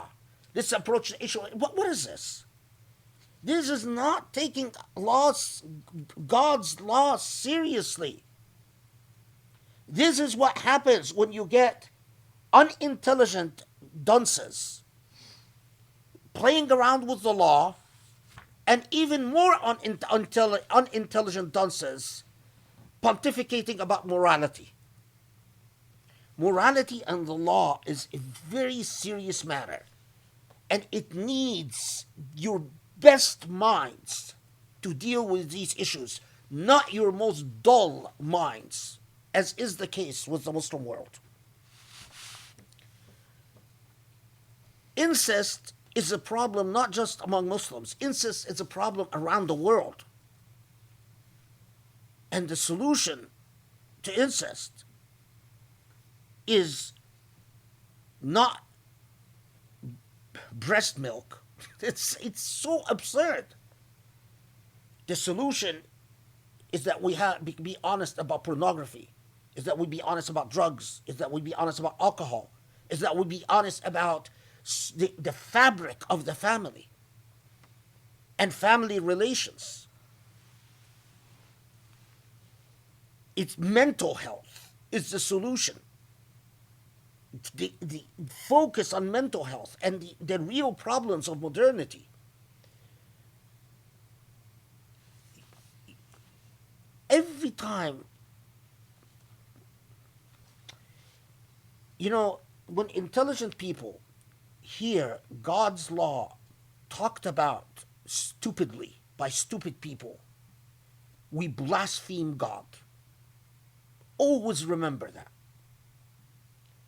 If you take the most intelligent, educated people and you tell them, I want you to hear this discussion, and they hear the discussion, but let's assume that they're fair-minded and they're not racist or, and they say, honestly, this sounds so stupid. We've blasphemed against God.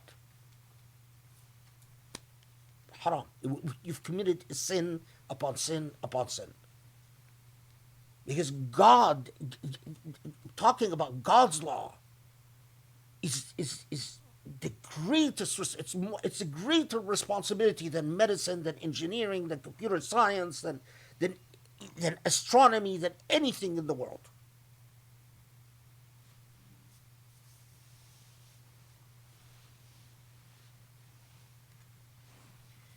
Alhamdulillah, thank you. For the next question, I'm going to combine or read 4 different questions because I think they're all sort of in the same area. So this is for Azab. So verses 50 through 52, if the prophet's private life is none of our concern, why are these things mentioned in great detail here? What moral lesson can we learn from knowing whom the prophet was allowed to marry, visit, and be intimate with? And then, Assalamu alaikum. How is the messenger, peace be upon him, a Siraj Munir when it comes to family and marriage? The stories we were told about his marriage were said to be guidance on how to be a husband and father. If we are expected to butt out of his marital life, how can we learn what is the exemplary marriage husband? And then in terms of the verse 53, does this verse prohibit everyone from talking to the prophet's wives except behind a wall or a screen? And lastly, how many wives does Professor Abul Fadl think the prophet was positively married to during the Medinan period? Is the traditional explanation of the prophet, because he was a political or religious leader, marrying more than the Quranically prescribed for male Muslims, tenable, or is there a better explanation?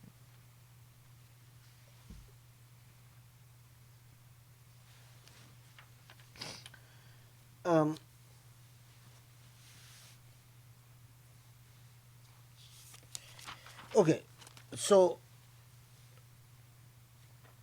I'm forgetting the order a bit. It's okay. It's, I mean, how can, if So the I remember private the life, 50 to 50. Okay, and then the guidance about marriage this and example. husband, Okay, right? And then and there was something else. the wives being spoken to only from Oh, behind yeah. a screen, and how many wives do you think were Okay. actually married, and is there a better explanation than just saying he was a political and religious Yeah, yeah. leader? Okay, so the I think the likelihood is that they were 9 wives. I mean I think I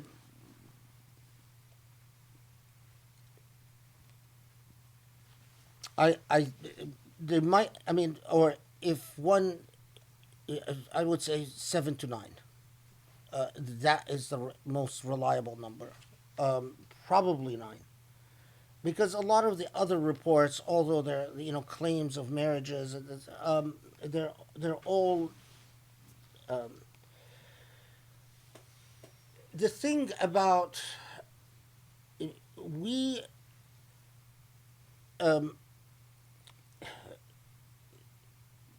often don't realize how, in the same way that we often don't realize the extent to which we are defined by our historical moment, the extent to which our conception of what is right and wrong is really a byproduct of the historical moment that we are born into. Because we are very good at objectifying claims of right and wrong as we go along, and it's usually the most powerful that takes the lead in claims of objectifying right and wrong. The reason I'm saying that is that marriage as an institution for forming political alliances and addressing the responsibility of the chief of a tribe to right wrongs, like, for instance, a woman whose husband apostated and she is left alone, and the responsibility of the chief of the tribe to step up and correct that wrong through a marriage. To us, in the modern mind, it sounds odd, it sounds foreign, but even so, for instance, I'll give you just a very simple example. When the Wahhabi movement when Al Saud was, creating the Saudi state, and Al Saud, which came out of Najd, and they were waging war against a family that was the Ashraf, who were known, the Hashemiyin, who were known for centuries as descendants of the Prophet, and who enjoyed an enormous amount of legitimacy because of that in the Hijaz. And they were coming out of Najd, and so they had numerous tribes that opposed them. And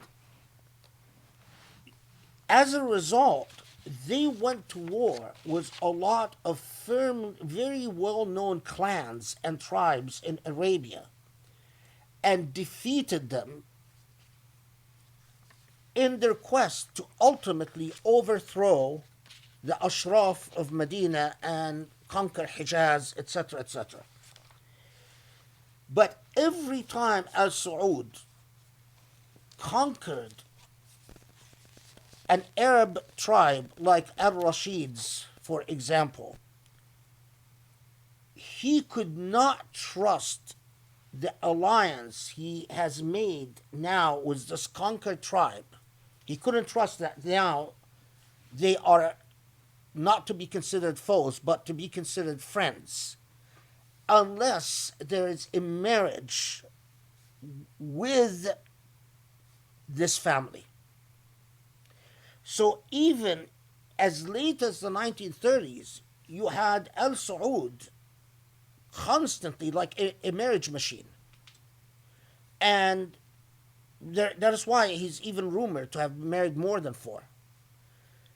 But everyone, even in the 1930s, even that late, it was well understood that it was not about the woman that Al Saud was marrying.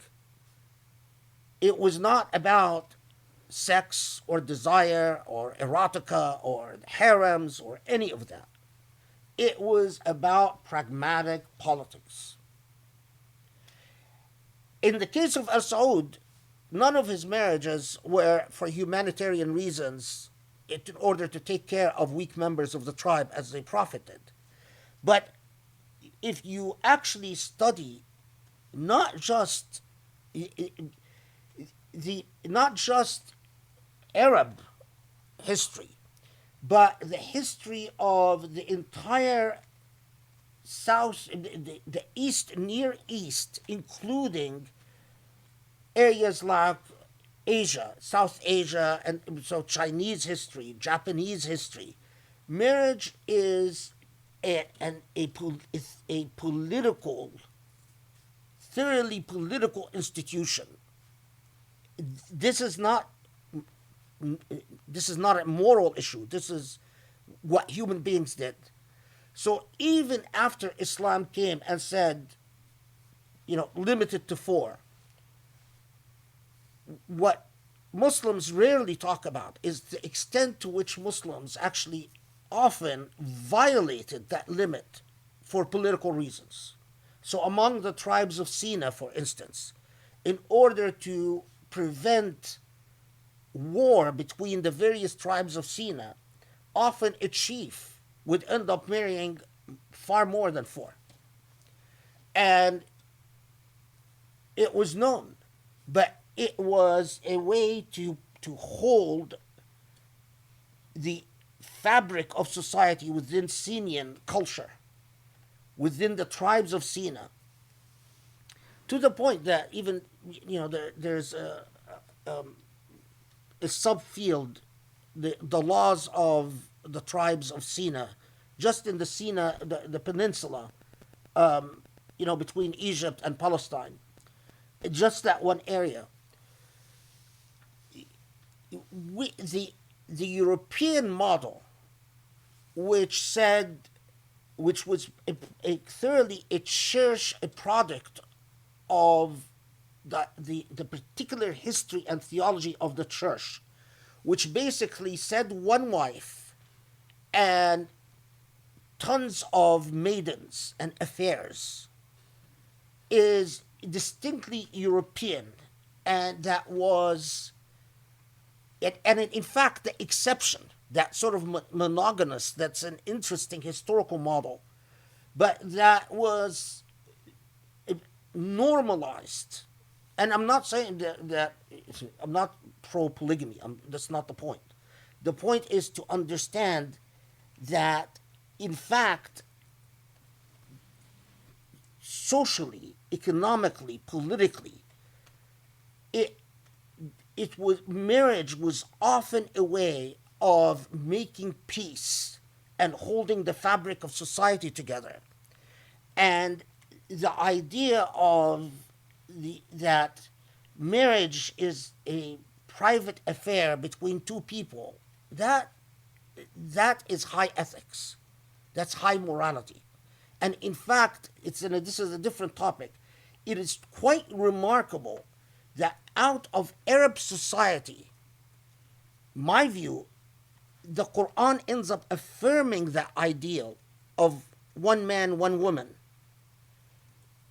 It blows my mind because it doesn't make sense historically. It's like God had to be speaking. Because for God to come out of that historical context and say one man, one woman, that's the ideal. That's what Allah wants. It just, okay, a human being could not. A human being was a product of their culture. That idea would be completely foreign to them, would be completely alien. So the fact that I don't see how the Prophet could have married one. And the fact that he doesn't marry until he's 40 years old, he's only married to Khadija. And that's the really the only marriage that he engages in out of love. Because even the sole marriage to a woman who was previously not married is Aisha. And this is Abu Bakr's son, so it's still to a political ally. I mean, and a close friend. So it's still a marriage between a tribe and a very important tribe. The Al Hashim, the Banu Talib, the clan of the Prophet ﷺ, and the clan of Abu Bakr, which was a very important alliance in Islamic history. So, although, we have all these narratives about, okay, Aisha was previously unmarried and she was the Prophet's favorite, and especially in the Sunni world. If you understand who Abu Bakr's clan was and who the Prophet's clan was and what that marriage represented, you'll also understand the significance of this marriage. And what is then is that, once the Prophet becomes a political leader, is where we find that he engages in all these marriages to women who are either, divorced or widows or etc. and so on and so forth. So that's it. And the resistance to the Quran limiting wives to 4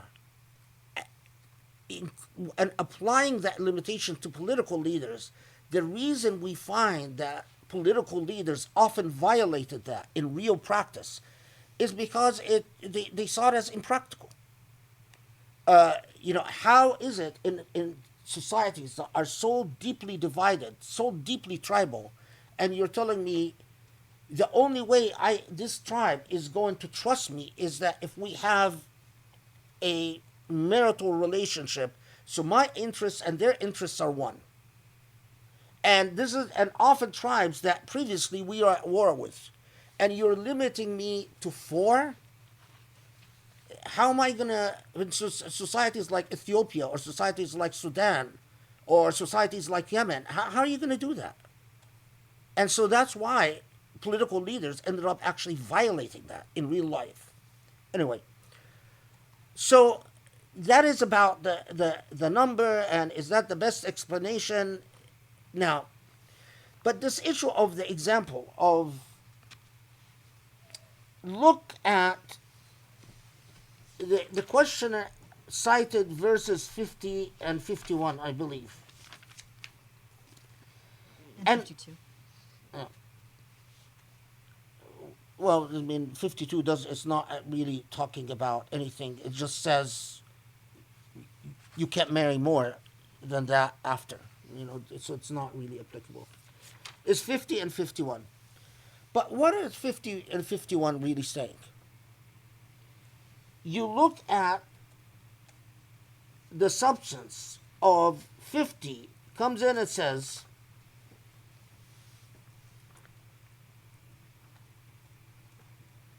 you are limited to women who are related to you and who immigrated with you. It doesn't tell us anything about the substance of his relationship to his wives. And 51 comes in and says, basically, ترجي من تشاء وتؤوي من تشاء. In other words, some of them you bring close to you, and some of them you put off for a time. How is that any instruction or any guidance about his private life? In fact, if anything, it's telling us he has discretion, but out. So 50 is telling us, okay, for whatever reason, God is limiting you to those who immigrated with you and are related to you. So then 51 comes and says, you have discretion. It's like saying it's your private business. And then 52 comes and says, and no more beyond this point. And then we get into the whole debate, is no more women period, or no more women means you stay within the lane of those who are related and who immigrated with you, and so forth. The thing that we've talked about.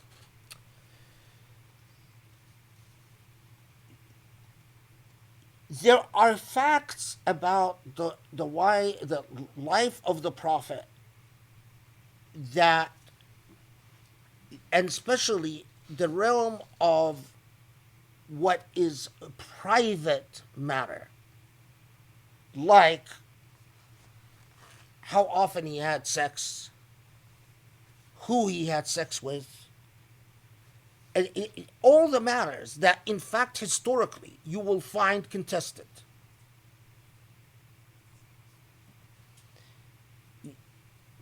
It's inaccessible. And if you understand the Quran is telling you, this is not what you should be thinking about. When Muslims sit there and insist that the Prophet had sex with all his wives in one night, this is misogynistic fantasy. It's not real life. He wasn't a bull. He wasn't like a machine going around inseminating each wife. It's ridiculous. And in fact, the akhlaq of Quran tells you, bar out. That's what exactly 51 is telling you. The part where the Prophet ﷺ is a model is his ethical character as a human being. In fact, the question says, well, we imitate him. In fact, the truth of the matter is that's precisely where we don't imitate him. So, you read about the fact that he never raised his voice. How many of you out there, including myself, never raised his voice at his wife? Who are we kidding? Come on. We follow the sunnah of the Prophet? Nonsense. That if someone argued with him, he would withdraw, but refuse to argue. Really? Any of us really follow that example? that he used to mend his own clothes and wash his own clothes, that he never asked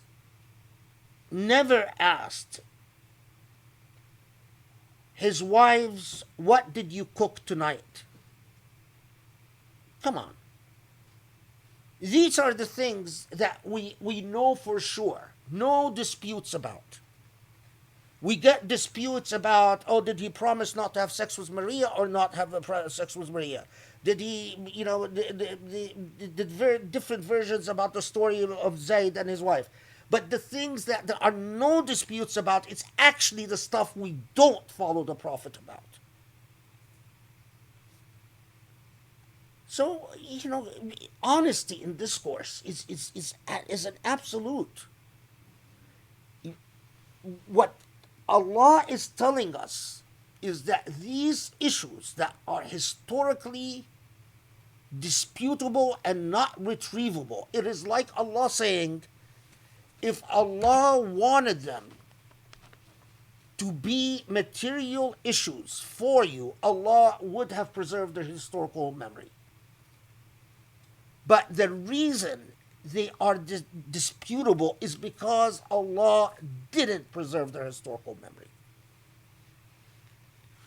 And so, subhanAllah, Sunni, Shi'is, about everyone agrees that the Prophet ﷺ never struck a wife. Sunni, Shia, all the different, friend, everyone agrees. He never raised his voice at one of his wives. So that's what Allah preserved as a historical memory.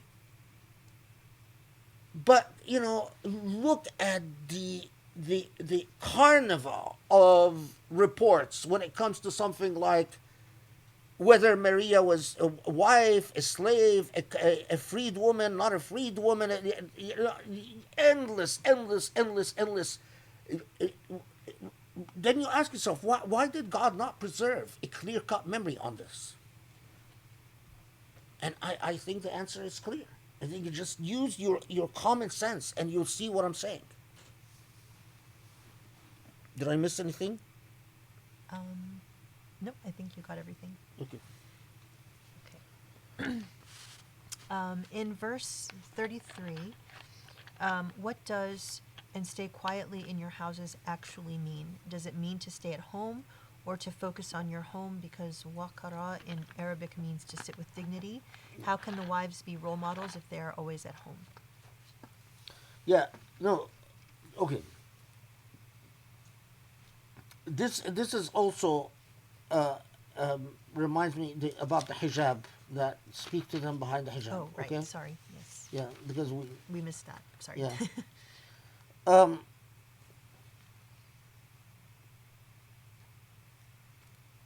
Okay.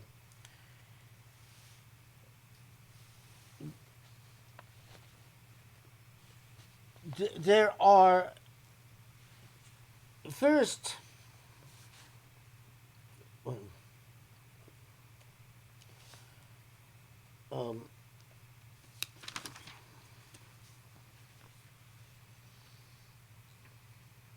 Okay.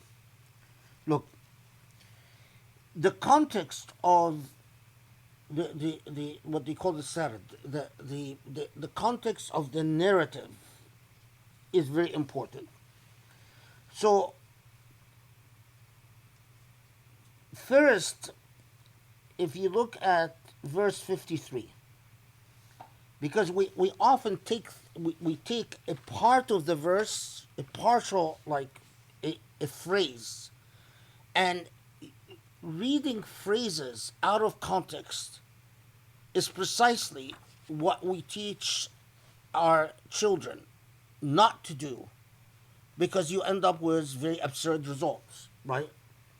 So, يا أيها الذين آمنوا لا تدخلوا بيوت النبي إلا أن يؤذن لكم إلى طعام غير ناظرين إناه ولكن إذا دعيتم فادخلوا فإذا طعمتم فانتشروا ولا مستأنسين لحديث إن ذلكم كان يؤذي النبي فيستحي منكم Wallahu la yastahi min al-haq. So first it starts by saying, don't enter the home of the Prophet ﷺ unless you're invited. So that's the context of the ayah. Don't enter the home of the Prophet unless you're invited. And if you are invited, then if you're invited to dinner, have dinner, but don't just hang out, and it specifies that this is not a theoretical construct. This is not a theoretical issue. That there is a behavior that took place here that used to bother the Prophet ﷺ, and he would be too shy to say anything. What is that behavior that the ayah is talking about? Is that people would either show up uninvited, and literally, it's like, well, put the Prophet and his family in the very awkward position of, do we have anything to feed these people? And the answer was quite often no, because that was we don't. Or even if they would hear that there is food, they would show up uninvited and invite themselves. It's like, well, the Prophet invited XYZ, okay, let's just show up. Moreover, that people would think of the space of where the Prophet is as more or less they would make it into a public space. So they're there, they're happy that they're sitting with, the leadership, because this is an egalitarian society where, any person can sit with even the closest people to the Prophet. And they decide to, I like this, and they would decide to engage in discussions about all the important affairs as long as it would take, rendering what is a private space a public space, which is impolite. But this was Bedouin society, and there was a lot of impoliteness. Okay, so specifically that this used to hurt the Prophet, and the Prophet would be too shy to say anything. But Allah is not shy to tell you. Then, continuation with this verse. The verse continues. وَإِذَا سَأَلْتُمُوهُنَّ مَتَاعًا فَاسْأَلُوهُنَّ مِنْ وَرَاءِ حِجَابٍ ذَلِكُمْ أَطْهَرُ لِقُلُوبِكُمْ وَقُلُوبِهِنْ وما كان لكم أن تؤذوا رسول الله ولا أن تنكحوا أزواجه من بعده أبدا إن ذلكم كان عند الله عظيما. So the verse continues on and says, it's not a new verse, it's not a new surah, it's continuing on and saying, and if you are asking them, if you ask them something, ask them behind hijab, from behind the hijab. There is a context here. What is the context? Is that you are already within the private space of the Prophet ﷺ, and you are already exploiting the fact that you have entered that private space. Either you've entered without being invited, or you were invited, but you're taking advantage of the fact that you were invited and using this opportunity to engage the wives of the Prophet. But that begs the question, what are you engaging them about? Right? And why does it say in the same context, underscore, same context, you can't marry them after him? And when you do your homework, the context becomes clear, is that there were men who, believe it or not, wanted the prestige, the honor of marrying. I think they even fancied possibly that they would declare themselves prophets after the prophet. They fancied themselves as suitors to one of the wives of the prophets after his death. These were young men, and he knew that the prophet is going to die and he's going to leave behind widows. And the remarkable thing is they were not even secretive about it. They used to brag about it. There's poetry that was preserved by people who were saying in poems, when the prophet dies, I will be the one who will marry this Hafsa, or I will be the one who will marry Aisha. They're actually poems. I used to have some of them memorized, and now I forgot them when I was younger. But they weren't even secret about it. So what were these guys doing? To put it bluntly, they were hitting on the wives of the prophet, either by showing up uninvited, or even when invited, they would make excuses to try to strike a conversation. You know, like typical Hollywood type, image, like, smooth operator. Hey, hey, gorgeous, what's going on? Stuff like that. The ayah comes in and says, quit that. It all hinged on what used to bother the prophet, and all hinged on the improper motives. That is why when Aisha was blamed in the Battle of Siffin and she's told, you broke the hijab, you violated the hijab, she responds very aggressively and says, what hijab are you talking about? You are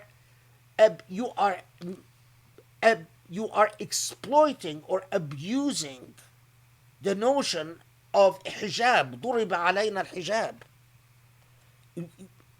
And as I said, the tradition of Sauda, for instance, when she interprets, the people blame her that she doesn't go to Hajj anymore. And she says, oh, well, I took my interpretation of the hijab is that I don't have to go anymore.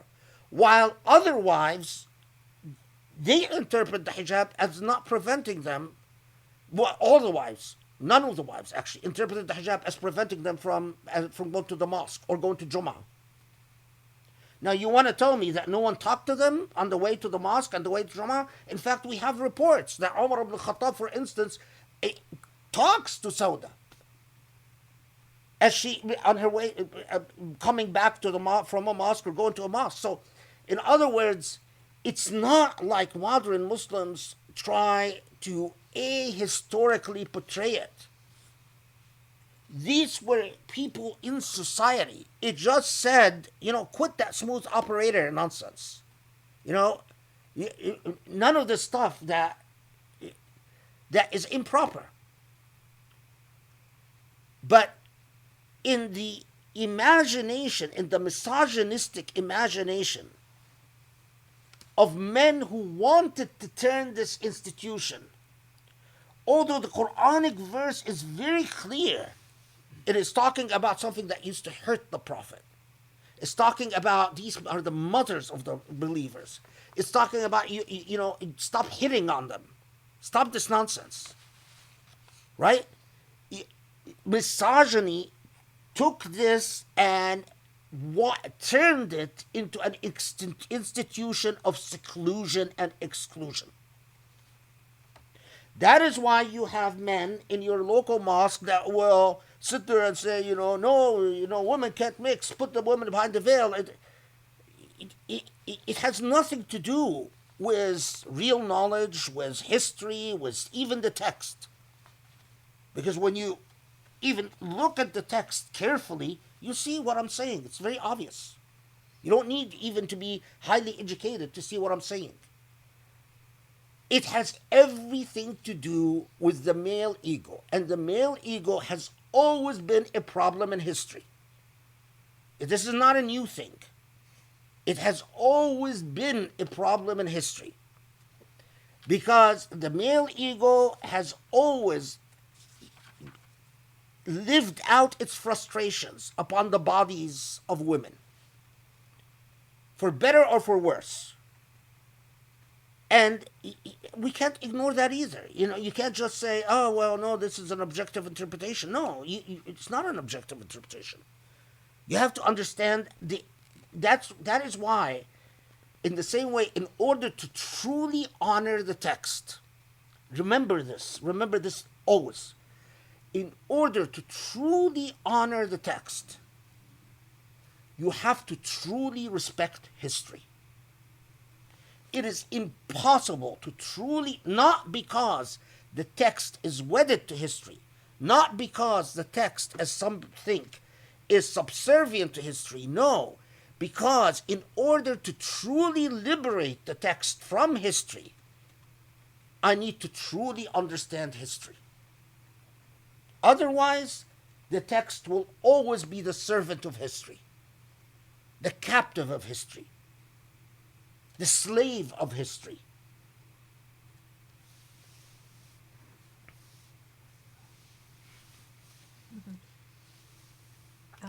And then for verse 33, that says to stay at home. Yeah, oh yeah. Now, وَقَرْنَ فِي بِيُوتِكُمْ. That's a good point. Now, look.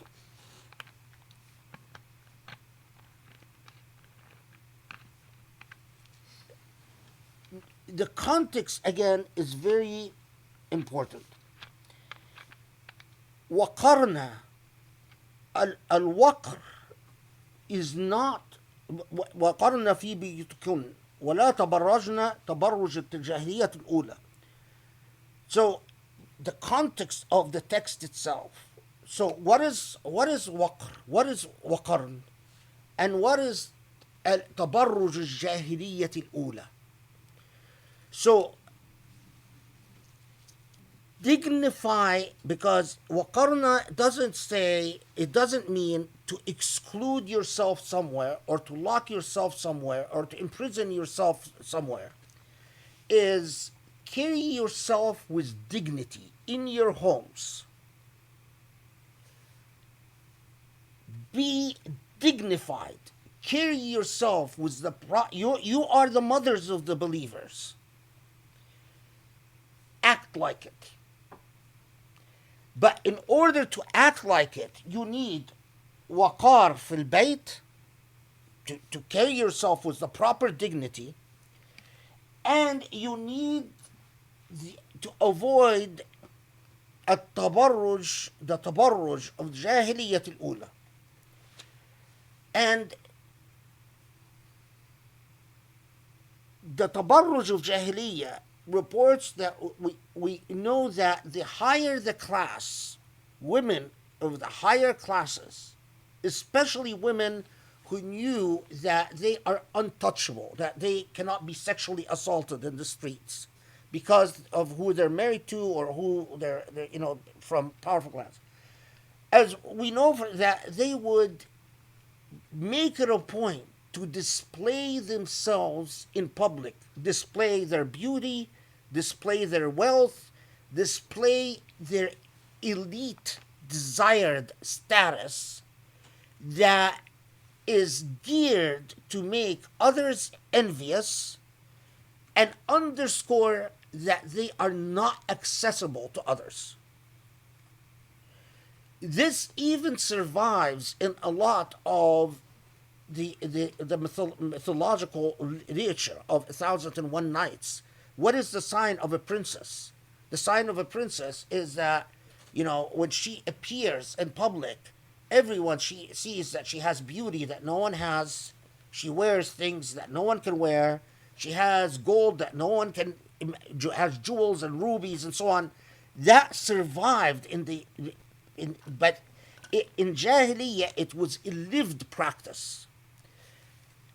So the command, and as we said in these traditions that we have, that even women would go out with slits that were completely open in the sides. They're, balboos. There's nothing underneath. They're just slit in the side. A lot of people don't know what baboos means. Naked, sort of naked. Or, not very modest. But why? It was part of saying, look, I'm gorgeous, I'm beautiful, I'm sexy, and I'm inaccessible to you.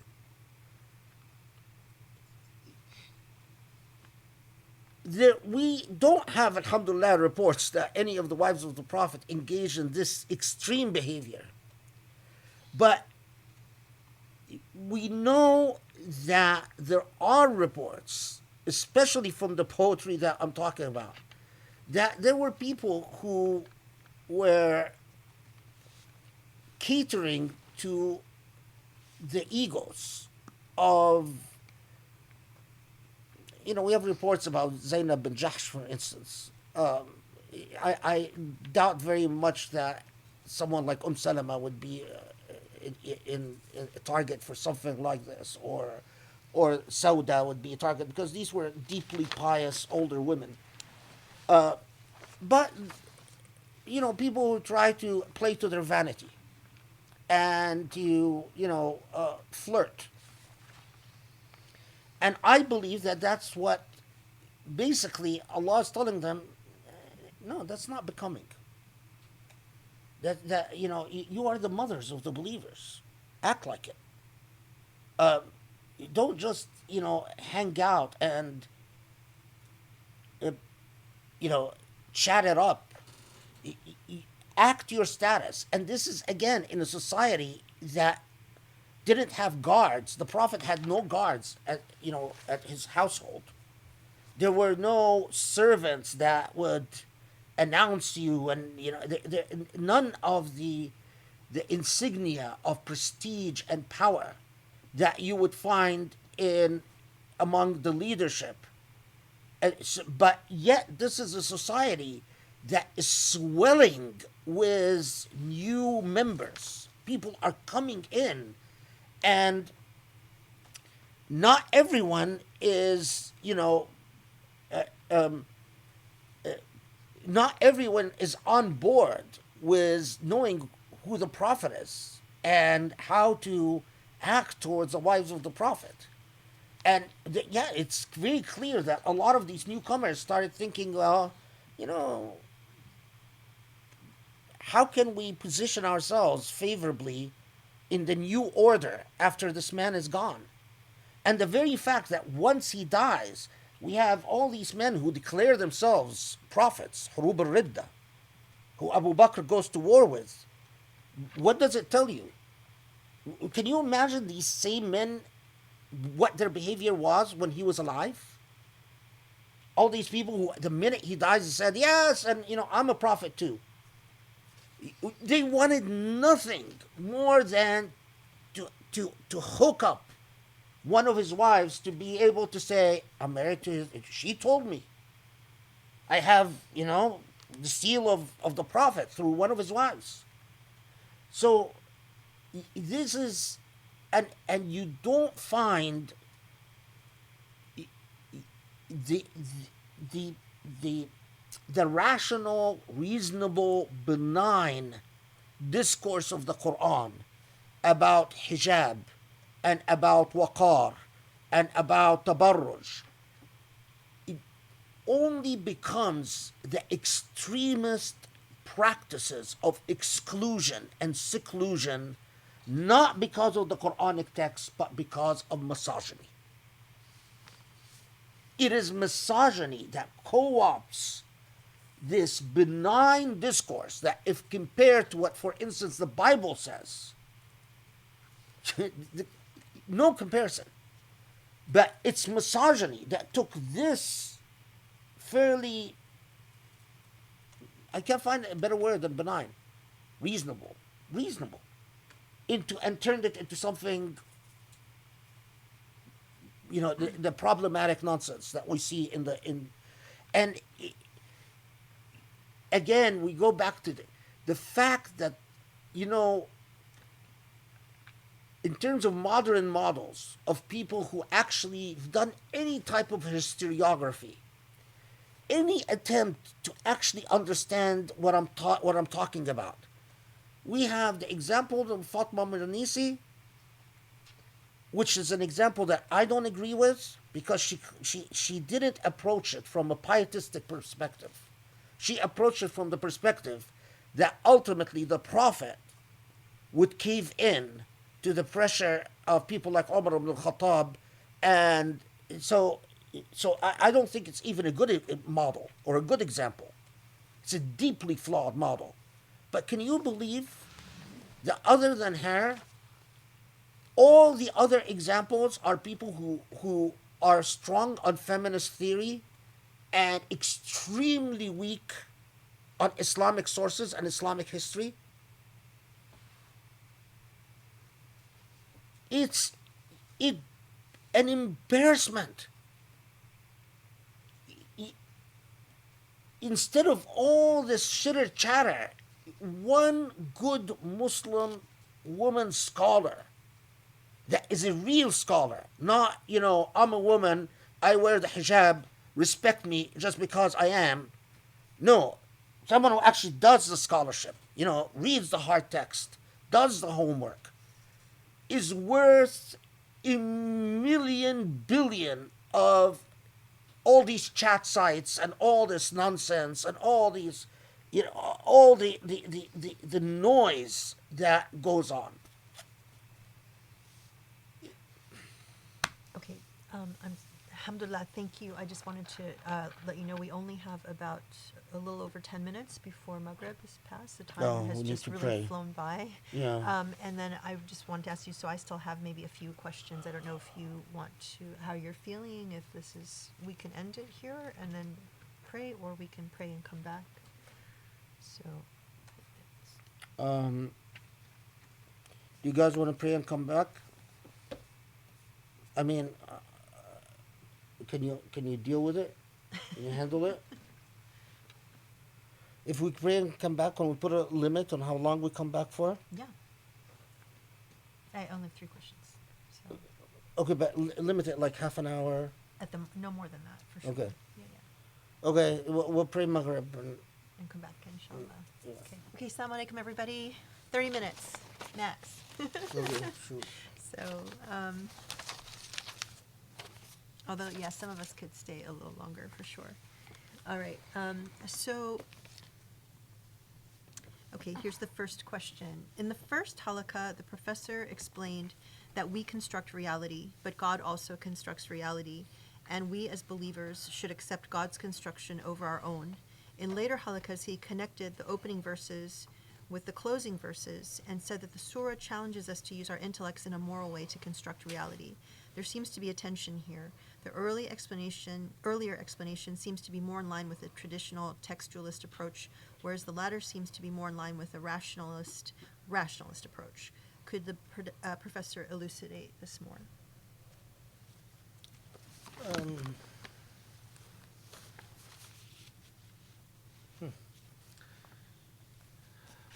I'm not.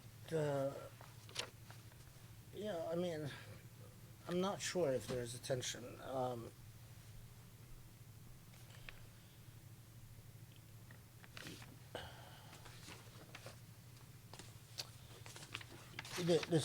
The medium for Allah speaking to us is the text.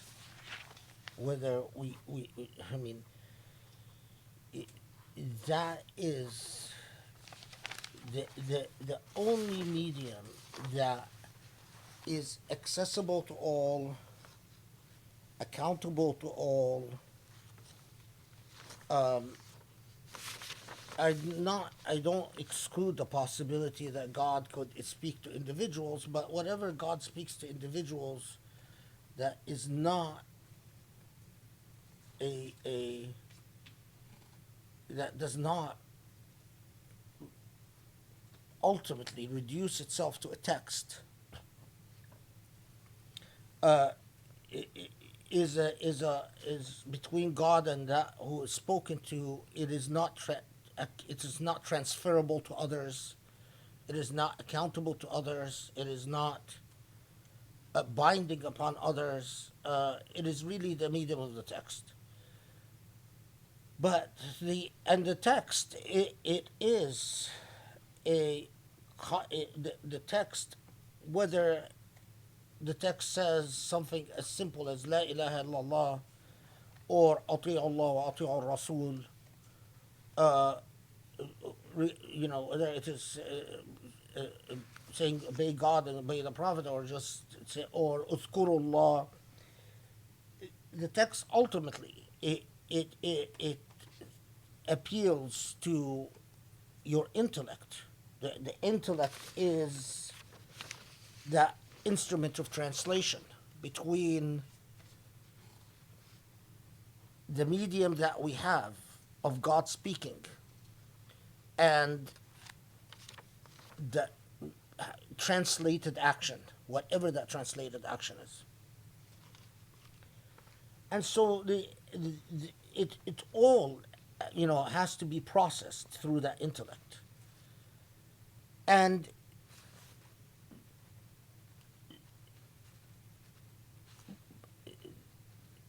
it is constantly, the text is a challenge from God to our intellect to construct the lived realities which we engage in all the time.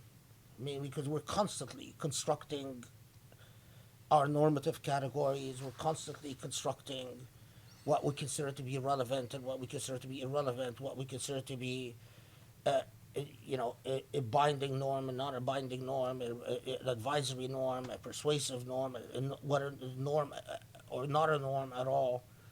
Um,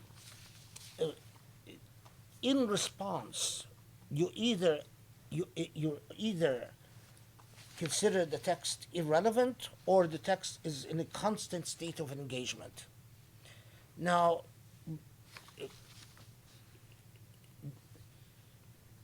so it is not either or. It's not either the text or the intellect.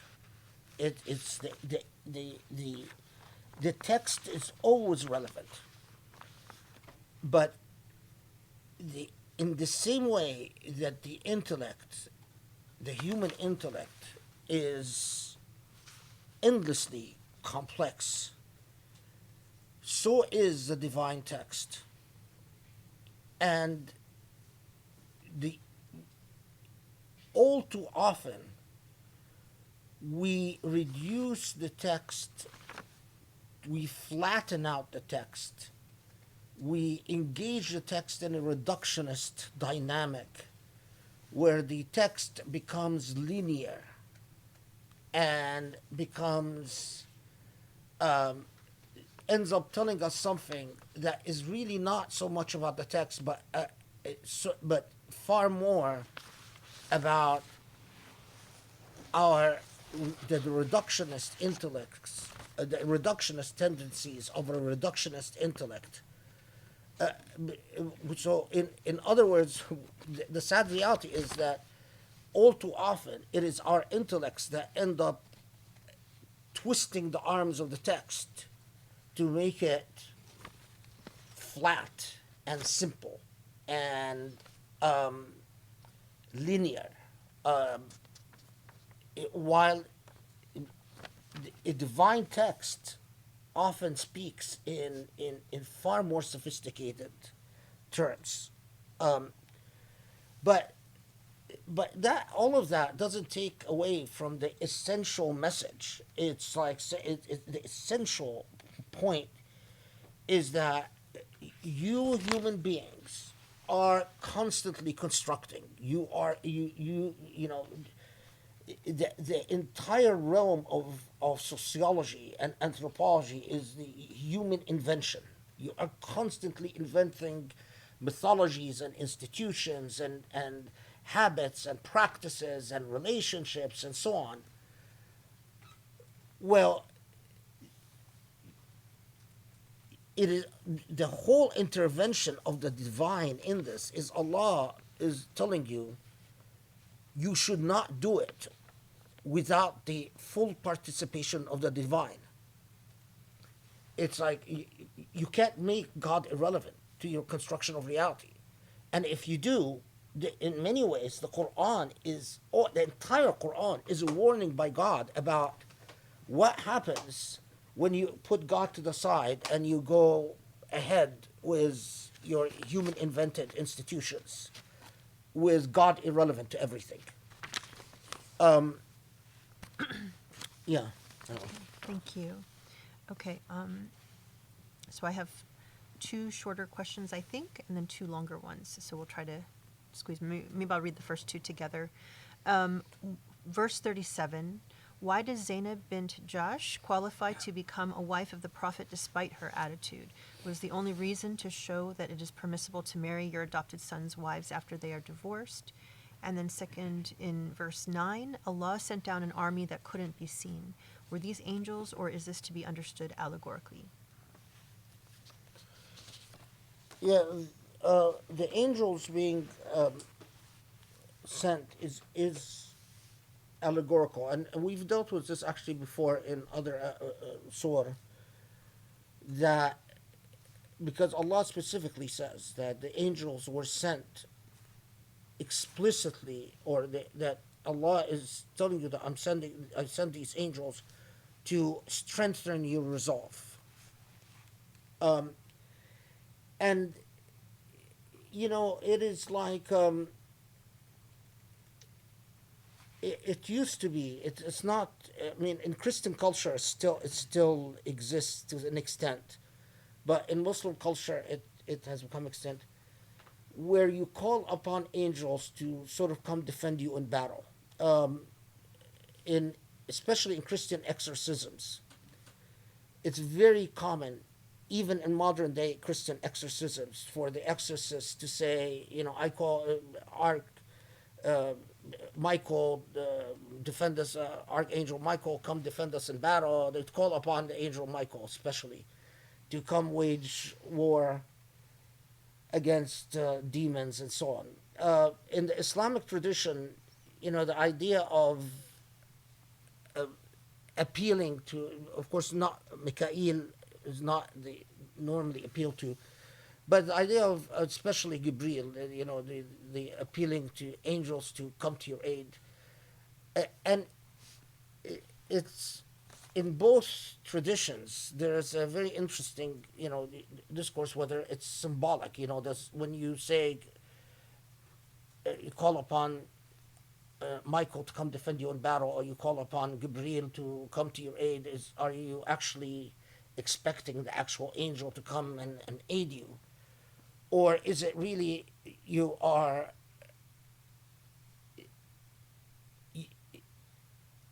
it's God's power, but you sort of, the anecdote for God's power is that this power, you relate to it as coming through an angel. And interestingly, in the Islamic tradition, it was always understood as more of a symbolic issue than compared to the Christian tradition. That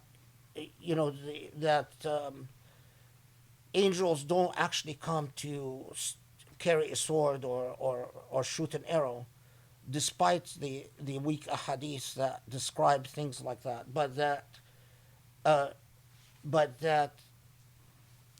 the power of angels is the power of a blessing, and that the barakatillah, that it is the blessing of Allah, and that whether it is communicated through an actual angelic presence in any extent or not is something that is beyond our understanding. So especially in Surah Al-Ahzab, but also, when you find it in Surah Badr, for instance, in the Battle of Badr, it is more allegorical than anything. About Zainab,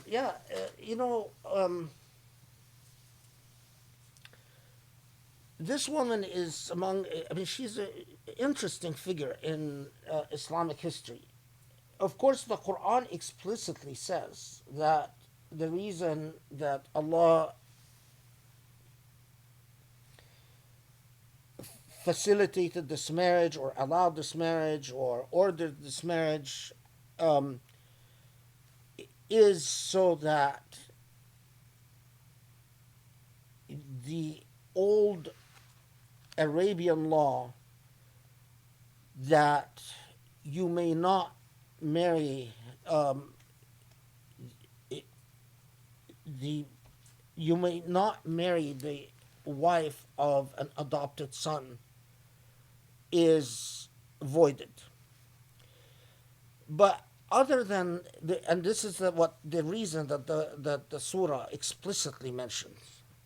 But she's a rather interesting character, and because you have these reports that say that she was in love with the Prophet from an early age, and reports that even say that she didn't want to marry Zayd, and that she was not nice to Zayd because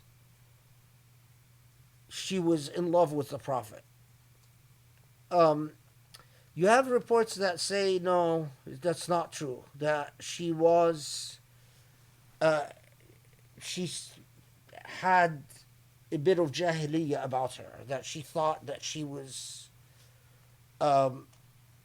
too good to marry someone who used to be a slave, and especially someone who was a former slave, that she thought of herself among the Ashraf. But what is also, but what the reason I'm saying that she's very interesting is that while she had this issue with Zayd, after she marries the Prophet, she becomes a deeply abida. She becomes a deeply pious person. So she becomes very, lack of a better term, Sufi-like. She spends, and in fact, she doesn't transmit. Not a lot of ahadith, not a lot of riwayat are communicated about her. All the reports about her focus after she marries the Prophet is worship and her care of the indigents and poor. I think, Allahu Alam, there is some transformation that took place. I mean, I can imagine that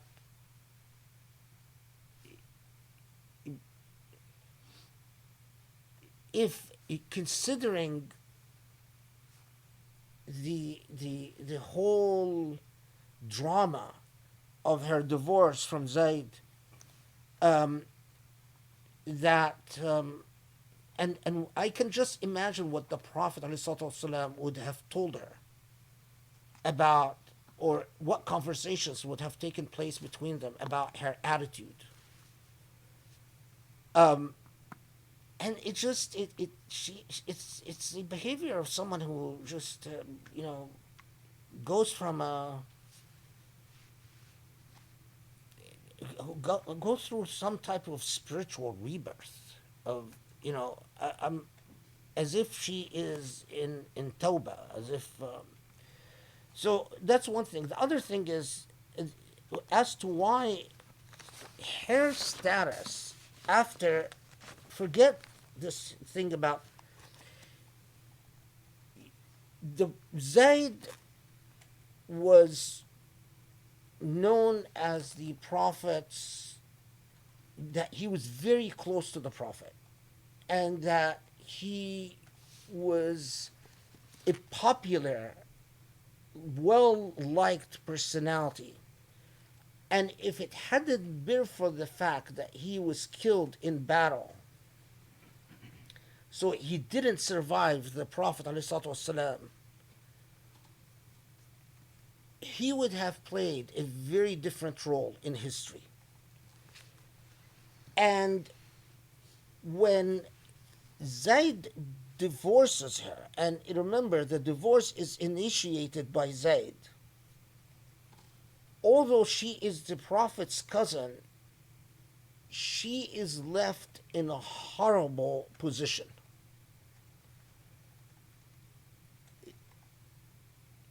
It is like winning the award of the most unpopular woman of the year. The Prophet's adopted son just dumped you.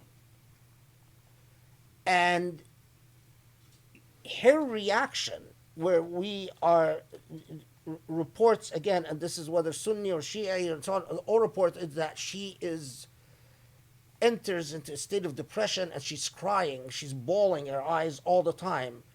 Well, this is not someone who's happy about the divorce. This is about someone who thought she's not going to get divorced, and being dumped was extremely painful.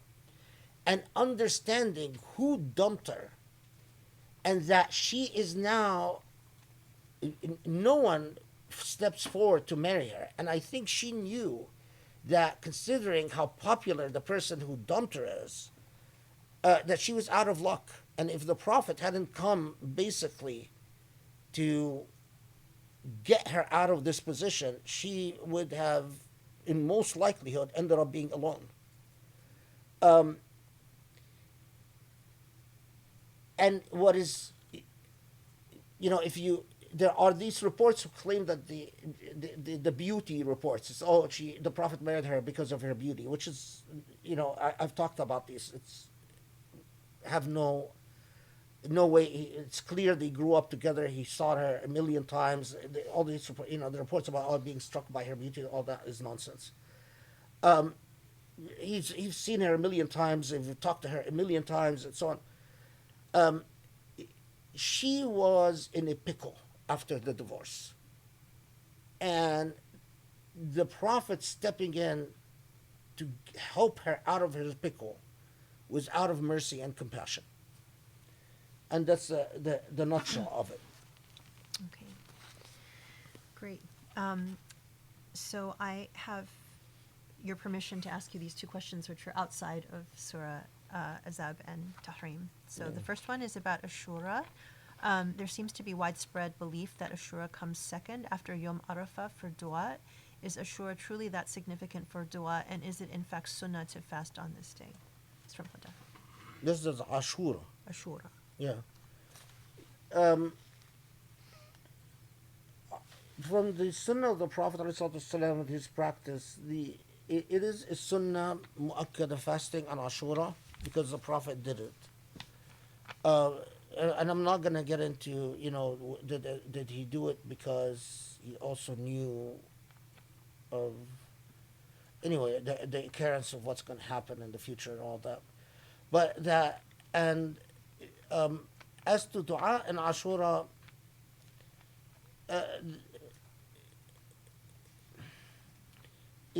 does dua and Ashura have any special status? No, I don't think so.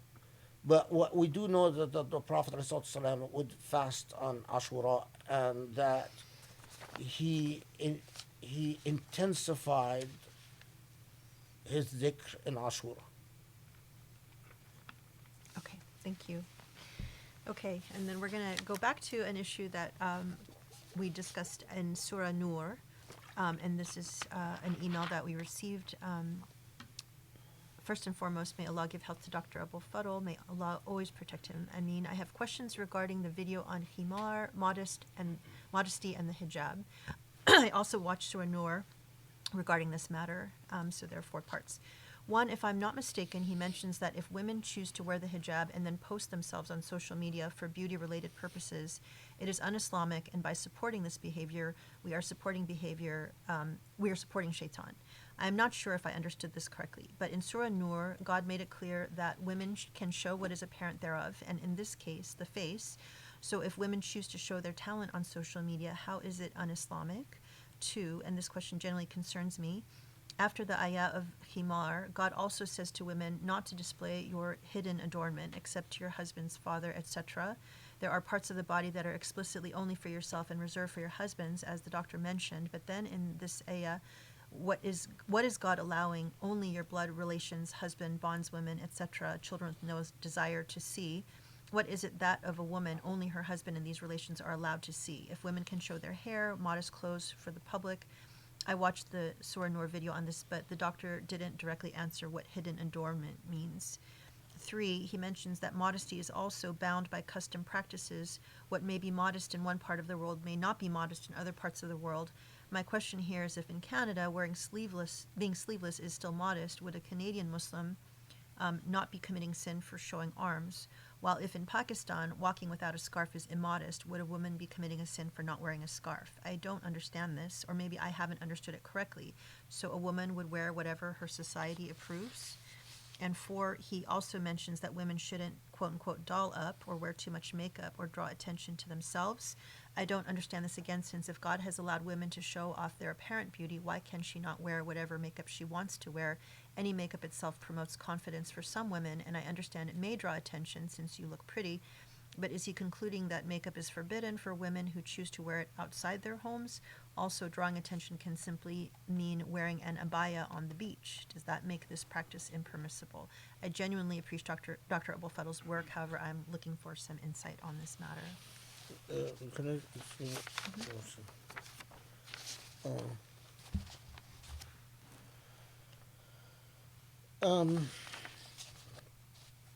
Yes, I mean, we've gotten several questions again about, this is Yeah. huge. So just to clarify again, I think would be helpful.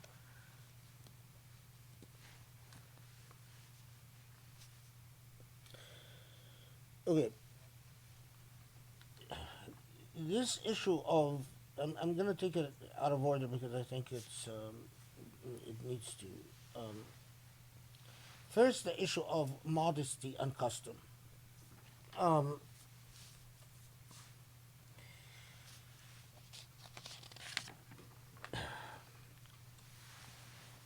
a lot of people approach this issue by saying, how could it be that what we wear can be socially defined?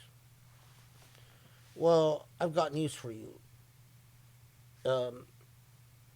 That is actually the affairs of human beings most of the time for most of their existence. What even notions of what constitutes a covered body or an uncovered body, undergarments in all their forms, what's ugly, what's not ugly, what's acceptable, what's not acceptable. It is society that has often that in most of human existence, and it is quite remarkable how little of what we wear is actually personal to us or even creative to us or in any way has a personal relationship to us. When it comes to the issue of textiles and clothes and clothing and fabric and everything that we put on our feet or put on our bodies, put on our heads, has in the vast majority of human history been defined by the social structure that you exist in. So this is not a new idea or an unusual idea, or and in fact it is part of the meticulous process of the way that we are brainwashed, is that we grow up thinking that there's anything inevitable or particularly creative or particularly individual about. So I just want to deal with this at the beginning because you often get this idea of how could it be that God would say,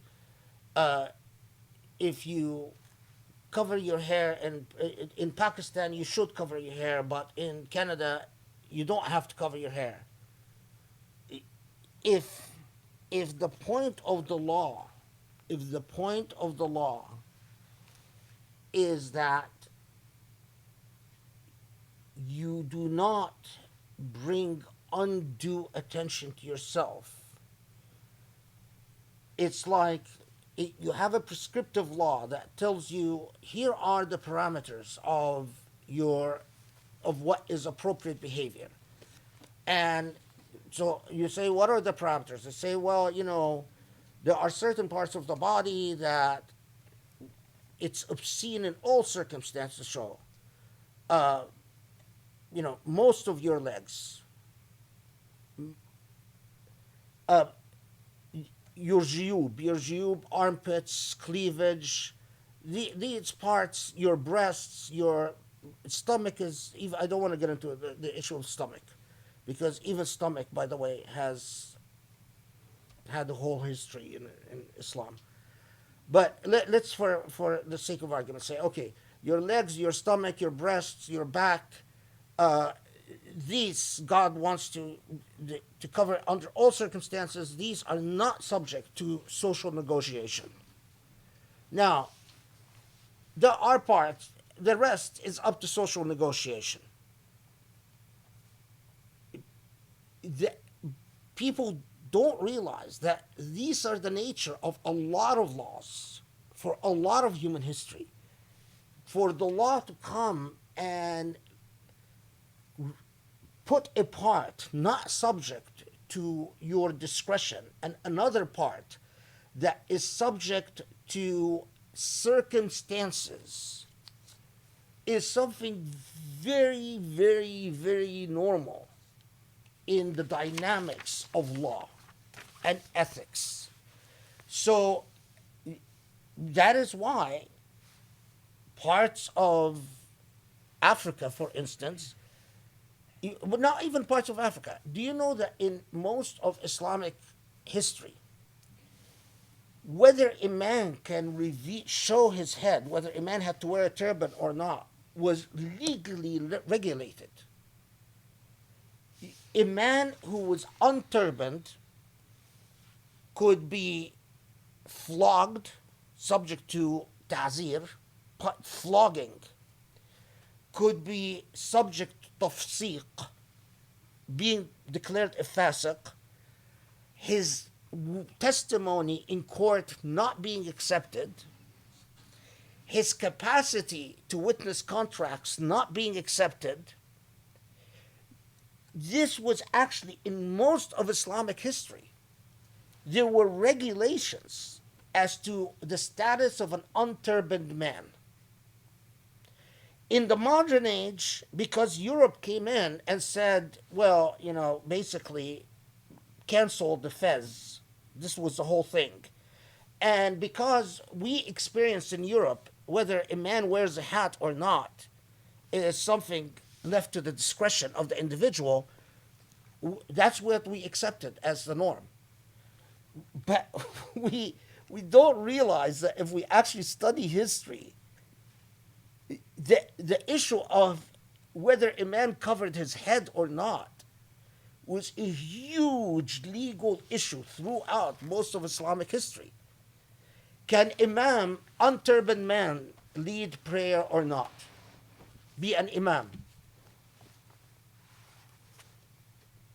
And it was normal. It was normal because it had to do with adala. It has to do with just moral character. And you would say, well, what does this have to do with just moral character? It has everything to do with just moral character. Because if you were in Egypt and all respectable men in Egypt had a beard and had a turban, why do you insist on not covering your hair or growing a beard?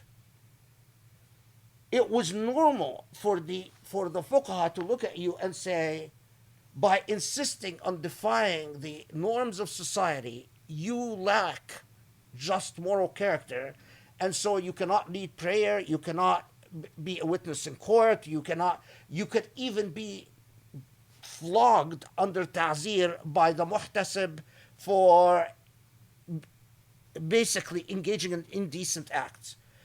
There were parts in North Africa where men were required to cover their face and only show their eyes. That practice still exists among some tribes. And if you were a man and you, out of context, you refuse to cover your face and you boldly just expose your face, yeah, you could be declared incompetent to lead prayer, you could be declared incompetent to give testimony, you could even be flogged or imprisoned. So the idea that it is part of the Western experience, the colonial experience, where we come and say, well, discretion, this is a discretionary matter for men. We understand whether, maybe in the, 1920s, a man would wear his hat so he can tip his hat, or, when you enter inside of a home, you're supposed to take off your hat, or if you're in a funeral, you take off your hat and you hold it. All of this is European history, valid for the European experience, but largely irrelevant for not just Islamic, but even Asian history. Look at the amount of regulations about men and hair and headwear that existed in Chinese law. An enormous amount, and even some of it lives in the Sikh religion for men. I mean, we forget where the Sikh religion came from. It was born out of Hinduism and Islam. Of course, that's not what the Sikh believe, but that's what history says. And look at amount of, again, regulation in the Sikh religion about men's hair, men's turbans, etc., etc. So is it that surprising that you have a law that says legs, especially this part of the armpit, which is another jayb, min al-juyub, and the breasts and the back and the stomach, and all of that should be covered. But as to whether it comes to what and to what extent, so for instance, in Islamic history, you had the amount of the variety of how women would or would not cover their hair is immense. It only becomes flattened and regularized in modernity. When I was growing up in some of the rural areas in Egypt, women would still wear what they called the tarha. Every woman would leave her home with a tarha. Not in Cairo, this is in the villages. But the tarha was something that was loose and would come to the mid of the head and would constantly keep slipping off, and the woman would constantly put back on. And I would often reflect about, this bouncing tarha that keeps, why did they bother? Well, they bothered because that was the accepted tradition in these villages for centuries. No self-respecting woman would leave her home without a tarha. But the tarha would constantly be slipping off because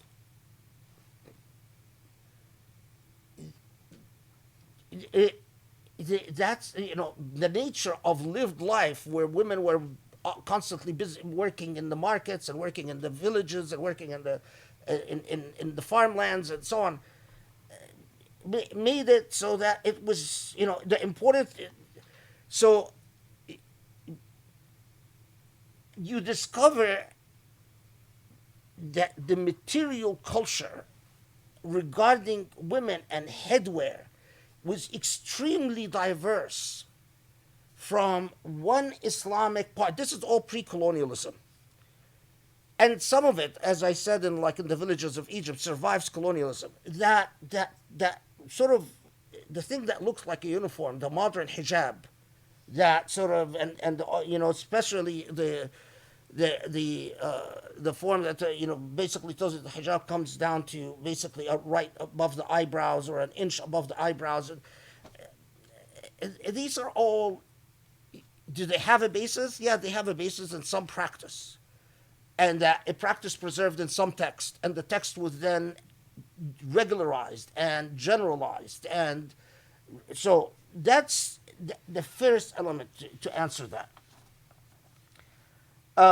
So don't be surprised that yes, in some area, you could be in Pakistan, and I would tell you, it is the modest thing to do is cover your hair, because if you don't cover your hair, you could become the center of a lot of attention, and the modesty requires accommodating to your society. It is not always the modest thing to clash with your society. But if you are in Canada, it could be that it's not at all modest. Now, as to a woman that wants to wear a abaya or a burqa on the beach, she will get a lot of looks. Is it haram or halal? Well, is she putting herself in danger of a physical assault? If you go to a redneck area of Texas and you decide to go on, or let's say, an area, a nude beach, and you decide you're going to wear a burqa, and let's say that this is not just a nude beach, but a redneck beach, where you are likely going to be assaulted for looking like a Muslim. It could be haram, that you are putting yourself at danger of being assaulted, because a Muslim should not put themselves at a physical danger. Your haram is not because you are putting something that looks enticing or because you're revealing the body, but because you are putting yourself in physical danger. And as the Quran makes clear, فَلَا يُعْرَفْنَ فَيُؤْزَيْنَ, that Allah gives you the illah of why Allah explicitly, what Allah tells women to explicitly focus on, that you are not harmed, you are not hurt. Okay, now, as to what is it that you can show within your household, and if I am with my sister at home, and my sister is wearing something that in my language, balbus, shows her arms, shows several inches above the knee, is low cut, so shows cleavage. That's not haram. That's the zina that you can show in your. In other words, you can wear clothes that is, or you can wear like a nightgown, or sleeping material, or that would basically would be obscene if you wore it among strangers or strange men. So it's not that. But the thing that I want to. This is as to the want to display your hidden adornments, except your husband's, fathers, etc. Hidden adornments is that, that, of course, what you show a husband could be everything, but what with your father, You don't walk around butt naked, but you could, prance around in your underwear if you want, and but effectively, shorts and whatever. Um, okay, we go back to the issue of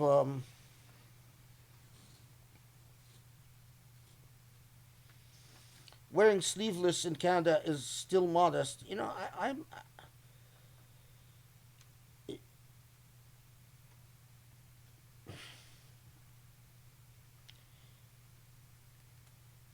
I don't know if that if I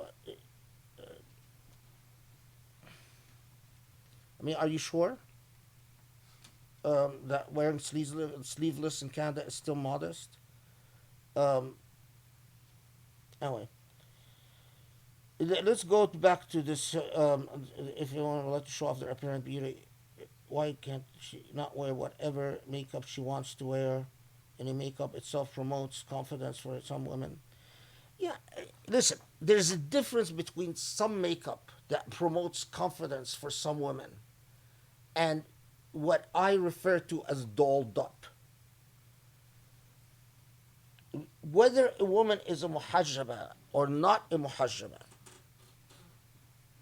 if the focus is beauty, your physical beauty is not a talent, by the way, and that's what I was looking for. I thought that the word talent was used, right? Am I right? Mm-hmm. Yeah, yeah. Your physical beauty is not a talent, okay? And your ability to doll yourself up, despite what they teach you about the art of putting on makeup. And believe it or not, I've actually watched some of these videos because I wanted to understand how complicated it is for women to put on makeup. So there's a woman that tells crime stories as she dolls herself up. She tells you the story of a crime, and she puts on foundation and the powder and the whole thing, and dolls herself up, and she transforms from a modestly attractive woman to a like one of these women that are in Vogue magazines type thing. But that's not a talent. That's not about that. That is painting is a talent. Your ability to put on just layers of colors, although there is some color coordination, I trust, and also pale skin, and there are certain subtleties that takes technique, but that's displaying yourself. I refuse to acknowledge as a talent. The point is very much goes back to ibda is zina and the whole idea of tabarruj. Modesty means that you ignite the jealousy of no one. You if you do it accidentally, unintentionally, what can you do? There are some sick people who will be jealous of you even if you just go to the bathroom. They'll be jealous. But the point is refraining from behavior that is geared to say, look at me, you don't have what I have. I deserve attention for nothing more than that God didn't give me a crooked nose or, huge nose or crossed eyes or, a hairy face. God could have given me any of these things that would have made me far from attractive. What are you bragging about? I mean, the whole point is to just deal with human beings without drawing undue attention to your physical attributes. If you want to be admired physically, do it with your family, do it with your husband.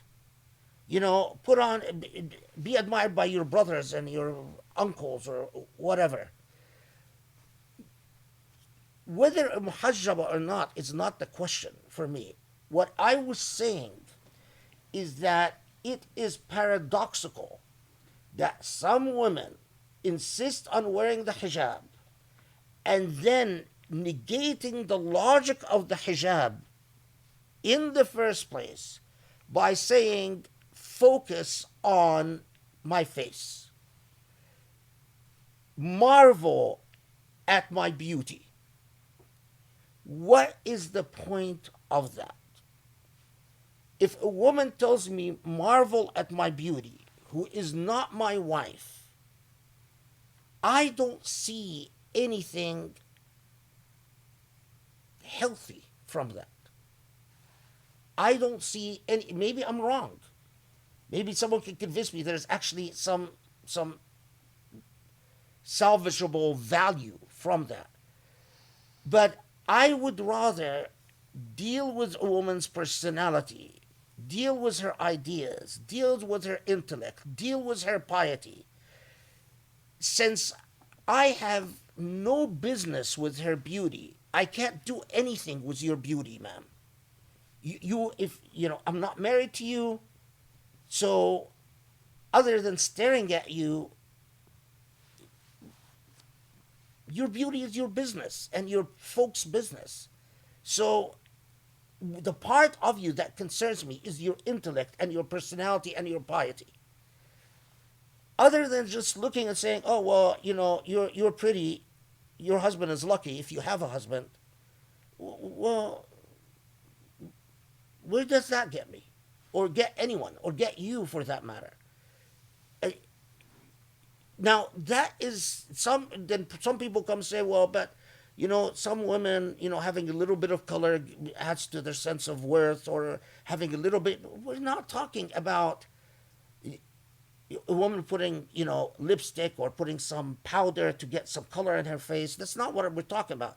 Or putting on some eyeliner so she doesn't look like she's pale or half dead or half a corpse, or, as she goes onto her professional life.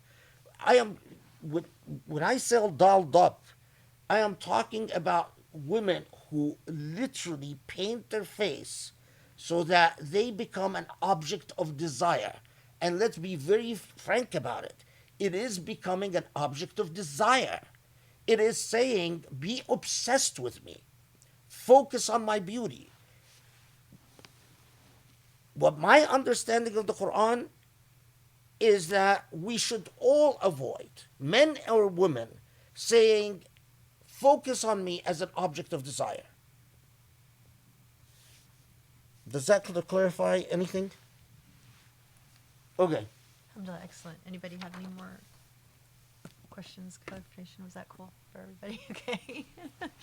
Thank you so much. Alhamdulillah, this was an amazing Q&A. We covered a lot of ground. Thank you for being with us all the way through. Alhamdulillah. And I guess we will look forward to seeing you on Friday for khutbah, Saturday for a new surah, inshallah. And enjoy the last bit of summer where we still have 2 halakas per week. And then, before we get into the whole fall semester and everything like that. But thank you so much for being with us. Wonderful to see you. And inshallah, we will see you very soon. Assalamu alaikum. Assalamu alaikum.